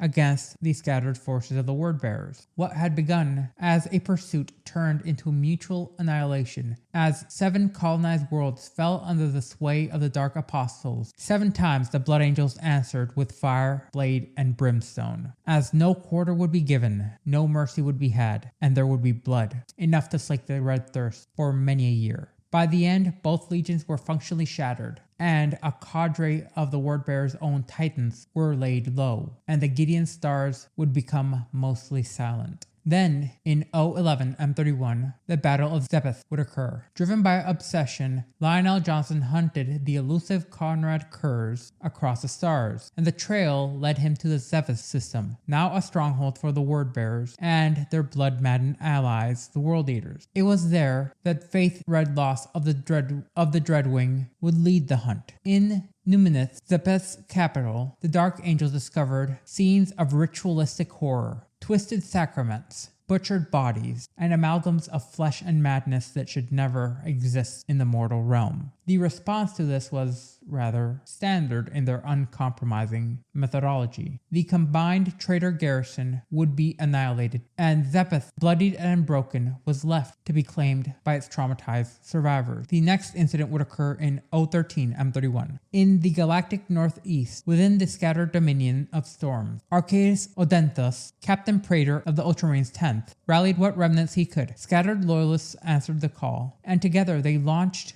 a rather daring strike on the Word-Bearers held world of Honorum. For 3 dreadful weeks, the Loyalists carved a bloody path through the defenders. Unfortunately for the traitors, their cries of aid were only met with silence, as Horus had already turned his sights to Terra, and the Word-Bearers were left to stand or fall alone. Desperation would give birth to depravity, as demons, warp-spawned infiltrators, and weapons dredged from the forbidden vaults of old night would be brought into use, as this battle would surpass all limits of endurance and sanity. And when the last traitor lay broken amongst the rubble, no true victory was claimed, as Honorum, once a radiant world, had become a poisoned, abysmal ruin. The land itself, forever tainted, would bear testimony to the horrors unleashed upon its surface. Each of these battles marks a descent, not just into war, but into ritual, madness, vengeance, and hatred, as the Word-Bearers no longer sought just conquest, no longer desired conversion, but rather transformation, and the cost: worlds lost, armies scattered, and innocence devoured in all its forms. Still, the heresy marched on, with or without the Word-Bearers' will. As the siege of Terra engulfed the cradle of mankind in fire, ruination, and damnation, not all Word-Bearers remained within the Ultima Segmentum. A war host under the command of Dark Apostle Zurdu Layak took part in the apocalyptic battle on the birthplace of humanity, as he had aligned himself with the vanguard of the War Master's fortress. For 45 harrowing solar days, Terra became a veritable charnel house of blood and slaughter, to degrees inconceivable to the rest of humanity. The corrupted legions of chaos, both Astartes and demon, encircled the throne world like carrion birds. Amongst them stood the 17th Legion, ever preaching the very word of Lorgar. The Imperial Palace, a fortress the size of continent, defied their every advance. Titans of the Death's Head Legion would eventually crack the sanctified walls, and it would only be then, amidst the thunder and the collapsing stone, the shrieking warp storms, and the bloody tide, that the Emperor himself would meet Horus upon the vengeful spirit. What followed was not merely a duel, it was the very foundation from which the Imperium would either perish or endure evermore. With Horus now slain, the traitors scattered. Yet the word-bearers, bruised but far from broken, were able to mostly slip into the warp untouched by their loyalist counterparts. Their sanctuary became the very Eye of Terror's maelstrom, a region where the materium bleeds into the very nightmares of the warp. There they raised a new capital, Sicarius. Surprisingly not Cato Sicarius, but it was a demon world forged in their very image, defiant against reality and loyal only to Chaos Undivided. From here, they would launch 1,000 heretical attacks and 1,000 damnable causes. During the 41st millennium, the Iconoclast Brotherhood, a sect of wordbearers, would descend upon Conqueror's Dew, a planet built to glorify imperial triumph, which was strewn about with uncountable statues of the Emperor and the Primarchs, each of them massive enough to pierce the very skies themselves. To the Brotherhood, these were monuments to a false divinity. Melta charges and chains toppled them amidst the smoke of a full-scale planetary invasion. As Imperial Titans from Volnug's Cyclopean Legion counterattacked, the word-bearers unleashed a ritual in the name of Tzeentch, animating the very desecrated colossi with twisted mockeries of life. Though the Titans held the field, the Brotherhood's message had been carved into history. No imperial idol would remain uncontested, no world untouched. Once again, in M41, in the Invictus sector, the Throdos Crusade, led by the Black Templars, was met with an equal and opposite force. The Word-bearers, instigators of the sector-wide revolt, launched a warfleet of their own. Soon the conflict would escalate as demon hosts and other traitor legions alike poured into the fray. By the end, the sector was all but annihilated, as 6 worlds were reduced to mere radioactive ash, and the fires of 2 crusades burned out once again in M41. Nephlitz Mardigal, a shrine world revered for its purity, was the target of a coordinated 2-pronged assault of heresy. The great unclean one, Vile Blight, sought to unleash the deathly Pock. His efforts were swiftly sanctified and extinguished by the legendary and glorious Adeptus Sororitas. In his frustration, he called in an ancient debt from Kor Dradon, Dark Apostle of the Word-bearers. Unlike demons, these mortal blasphemers bypassed the wards of the world, launching a brutal offensive as altars fell and temples were reduced to rubble. The pox returned, and with it, legions upon legions of plague bearers, and so the planet was lost, one ward at a time. Once again, in M41, a vision received 10 millennia earlier during the Horus Heresy came to a dark fruition. Dark Apostle Joruk descended upon Tancreg, where his cultists, long seeded into its society, had already begun their work, sabotaging the defenses and leading to the betrayal by corrupted PDF commanders. This would ensure that the word-bearers would receive minimal resistance, as the surviving populace was then enslaved to construct a monolithic warp conduit. When activated, it shattered the planet's very crust, revealing a Necron stasis tomb below. This plan seems to have backfired upon the word-bearers, as Jurak would then be slain by the Necron Lord, who had been roused from his millennia-long sleep, though his first acolyte, Marduk, escaped with an artifact of unknown power. In one of their most chilling acts, the word-bearers would later manipulate industrial cults into a scorching, massive 8-pointed star, creating a veritable sigil of chaos into the moon of Thranek. Soon after, the capital world below was racked by wave upon wave of demonic incursions and possessions. No military force could be deployed in time, and no message was sent. There wasn't even a battle. It was merely a proclamation. In essence, they spoke the legendary lines, "All your bases are belong to us." The scars of the heresy stretch far beyond the immediate centuries following the Siege of Terra, and further still into the 41st millennium, then even beyond that. The word-bearers have not ceased their campaign of corruption and war, moving ever deeper into the shadows of imperial space. The records themselves, though fragmented, and complicated by chronomantic errors in the imperial calendar, reveal a series of seemingly sporadic, random, or incredibly artfully planned out campaigns of corruption and war, each moving ever deeper into the shadows of imperial history, revealing a series of grim events that have left the Imperium to bear an unholy mark. In 920 M41, on the war-torn world of Clement, long ravaged by the cult of strife, an uneasy peace was brokered by Tau diplomats seeking to at least stabilize the planet. The majority of the populace accepted this rather fragile ceasefire, but the planet's elders and priests were keepers of an ancient faith who would protest vehemently. They insisted that the blood tithe must continue. This tithe was a ritual of sacrifice, an appeasement, which was deemed necessary to placate the darker forces. The Tau were puzzled, yet stood firm in their assimilation efforts. Yet they could not anticipate what came next. Before the Terran year was out, the word-bearers had arrived. Their forces descended with a merciless precision, almost as if they had seen what was to come. Chanting prayers to the dark gods, they slaughtered both human and Xenos alike. Disregarding all treaties, the Tau Firecast responded with a fierce counteroffensive, igniting a conflict far bloodier and more brutal than any ritual struggle of old. The war had been unleashed, and it stood as a testament to the relentless zealotry of the word-bearers, as the tithes were in essence keeping the world outside the purview of the word-bearers. So by stopping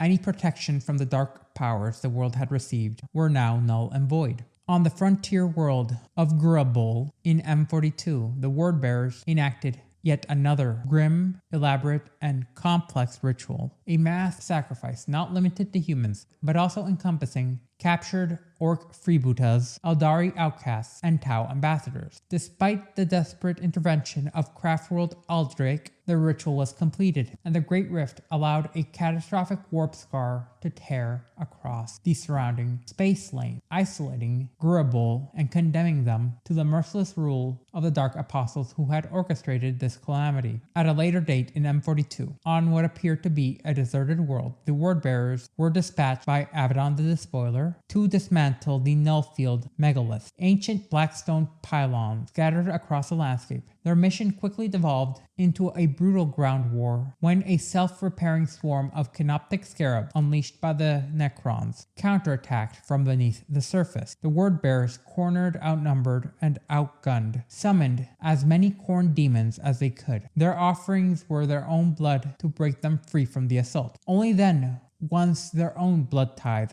was met, with scores upon scores of word-bearers, could their objective be met. Later still, in M42, the cult of impurity emerged along the Macarius pilgrimage route, born from the word-bearer's influence upon its mortal followers. Its acolytes bore a blasphemous mockery, a melted Adeptus Astartes purity seal branded above their hearts. Guided remotely by the Dark Apostles' cryptic protent, the cult flourished across the Segmentum Pacificus. This would allow them to grow in numbers and initiate a massive, multi-planet-wide, system-consuming civil war, pitting 6 loyal Space Marine chapters against legions upon legions of the lost and the damned, a cataclysm that reshaped the region in shadows and blood. Long after the climactic siege of Terra, Lorgar, the word-bearer's functionally apostate Primarch, withdrew into seclusion on the demon world of Sicarius, locked in penance for his sins. Yet, as the 41st millennium waned and the Great Rift tore open the skies, birthing the Noctis Anathema, whispers emerged, sightings of Lorgar in a very terrifying new form, as his newfound grandeur seemed to surface across the mortal realm in ways prior thought unthinkable, leading veritable word-bearer war hosts marked by an even more unwavering zeal than ever before, as he preached the dark gospel of chaos with a renewed fury. However, he would have to contend with his now ascendant brother, Corvus Corax, who he himself had been freed from the confines of his traditional mortal form, seizing the power bestowed upon him by being a being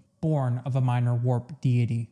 Later still, in M42, In the Chronos Expanse, a cult dedicated to heresy took root in the Reichard system, under the sway of the rogue trader house Winterscale. Led by a prophet named Aurora, the cult foretold of a climactic event, the final dawn. The planet's capital, Ryak Minoris, was then convulsed by an uprising as Aurora's followers targeted the electrodynamic Cenabrim, a temple of the Adeptus Mechanicus housing an ancient Archaeotech fusion reactor. A strike team led by a new rogue trader from the von Veniglis dynasty quelled the rebellion, killing Aurora, only for the planet's sun to vanish shortly thereafter. The entirety of the star had been stolen by Drukhari warships, so it may be used in Komarag. Seeing this dark omen, the cult launched a final assault, as rogue traders were forced to confront a word-bearer's champion at the very starport. The true Aurora was revealed to have been slain in brutal battle prior to this event,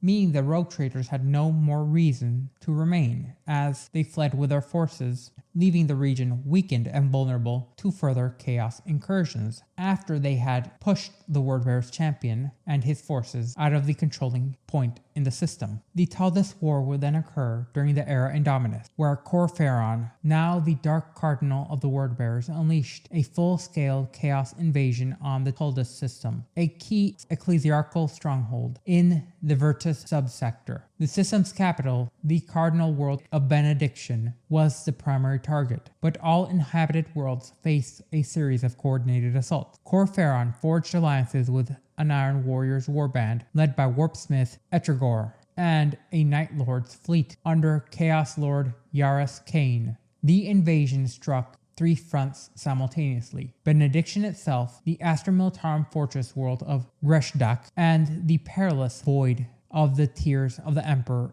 asteroid belt.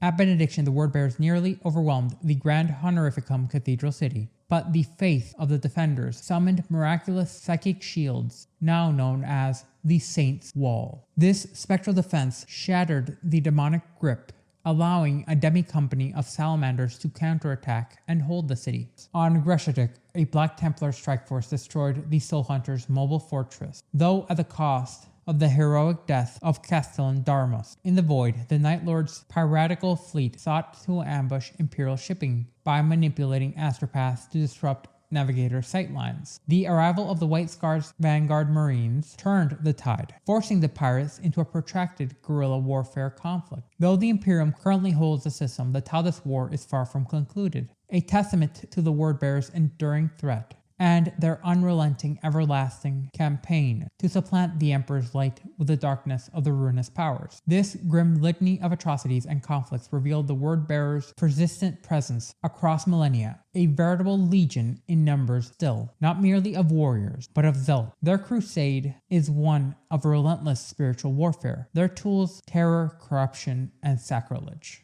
Their quest is only limited by the question of how many more worlds must fall before this tide of darkness is stymied. The ever-shifting saga of the Wordbearers finds its dark apex in the ascension of its Primarch Lorgar, as he was indeed transformed from a mortal warlord or a demigod into a fully fledged demon Primarch, a being of godlike power having a veritable, nigh immortal form. His transformation was no quiet affair, as it is said that his birth scream, which heralded his rise as an incredibly powerful demon prince of Chaos Undivided, echoed violently across the entirety of the Immaterium, a triumphant declaration of faith, his form now renewed with immortality and the unfathomable power of the Immaterium coursing through his every molecule. Since that momentous event, Lorgar has sequestered himself within the foreboding fortress known as the Templo Infinico, located on the demon world of Sicarius. For thousands of Terran years, he has refused all summons, dedicating himself to a meditative communion with all four of the dark gods. This isolation allowed the Wordbearers to be governed by a ruling body known as the Dark Council, comprised of the Legion's most potent and prolific Dark Apostles, their equivalents to loyalist chaplains, but far more insidious in both power and influence. Unlike many other traitor legions, the Wordbearers have notably resisted fracturing. Instead, they remain as a single, if loosely organized, military entity. The Dark Council governs their affairs, but it is riven by a constant struggle for supremacy between two dominant forces, one led by Erebus, the first chaplain and Dark Apostle, and the other by Kor Phaeron, the keeper of the faith. This uneasy rivalry shapes their legion's destiny. From their twin power bases on Sicarius and the factory world of Galmec, nestled deep within the maelstrom, the word-bearers unleash chaotic wars of faith upon the Imperium, time and time again. These campaigns are not mere battles for territory or resources. They are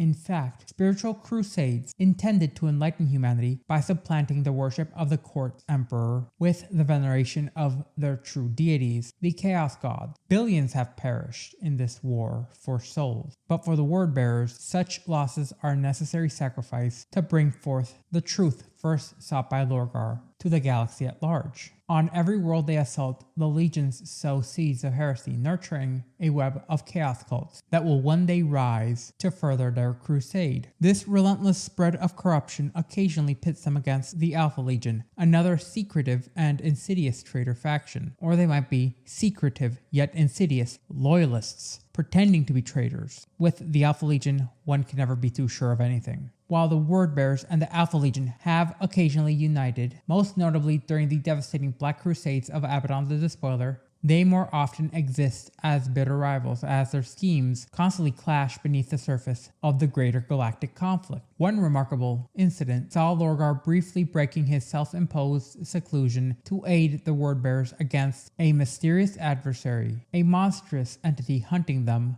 with lethal intent. This creature was ultimately revealed to be Corvus Corax, Primarch of the Loyalist chapter, the Raven Guard. The Raven Lord himself was warped and mutated by the powers of the warp emanating from the core of his very being. In his relentless crusade of vengeance against his fallen brothers, Corax had awakened the true core at the center of the Primarch's being, minor warp deities sequestered by the God Emperor and turned into his sons. This has allowed Corax to access the wide breadth and scope of said former deity's essence, allowing him to perpetually contend with the forces of entities like demon Primarchs without repose. In a brutal duel, Corax dominated the confrontation, forcing Lorgar to retreat like a coward through the very warp portal from which he had arrived. The portal closed as Corax's chilling promise lingered. As he spoke, Lorgar understood. He had gained Lorgar's scent and would hunt him down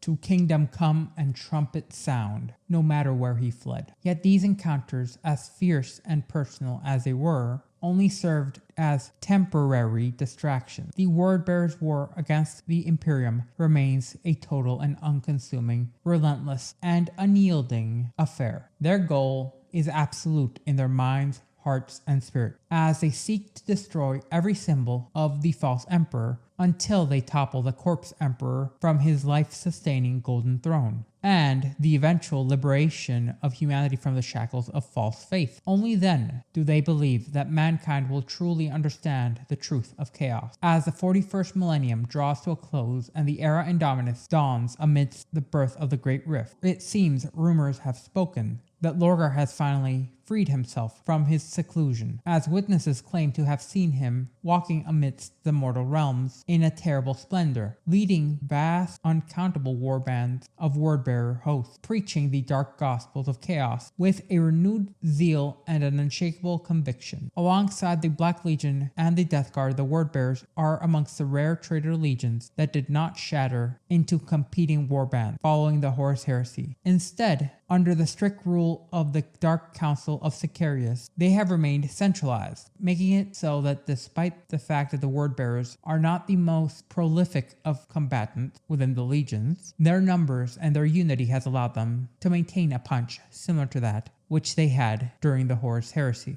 This infernal priesthood enforces a rigid regiment of worship towards the Chaos Pantheon, compelling complete obedience through fear and devotion alike. Dark Apostles often lead their own armies called hosts of varying sizes, from equivalent to loyal Space Marine companies to encompassing the full force or even surpassing that of the largest chapters of Space Marines. As they stand now, each host is uniquely structured and shaped to the whims of their Dark Apostle leaders, under the purview of the Dark Council and, supposedly, more often than not, in the current era, the will of Lorgar. Such unpredictable changes often produce formations that appear as tactically unwieldy or inflexible. However, the word bearers accept these alterations without question, viewing them as a divine will of the warp. The largest recorded host numbered well over 2,000 Chaos Space Marines and potentially surpassed even the numbers of the Black Templars. Such a force required the Dark Apostle to be served by 2 chief lieutenants who became known as acolytes, along with a champion known as Kryphus. The Kryphus act as an intermediary between the apostle and the host, assuming the responsibility of tactical decisions on the battlefield, while the apostle remains focused on communing with the ruinous powers and fueling his warriors' hatred, along with contemplating the greater strategy of the campaign. Within the host's ranks, an icon bearer carries a sacred symbol of faith, and an elite cadre of Terminators called the Anointed form a devastating spearhead. A typical host will generally resemble a Space Marine company divided into squads of roughly 12 warriors each, commanded by a word-bearer's champion aspiring to equal the Dark Apostles' seal, leadership, and potentially usurp their position. Many hope to one day inherit the Dark Apostle's mantle upon his death, though some may act upon their own desires to accelerate that day's coming.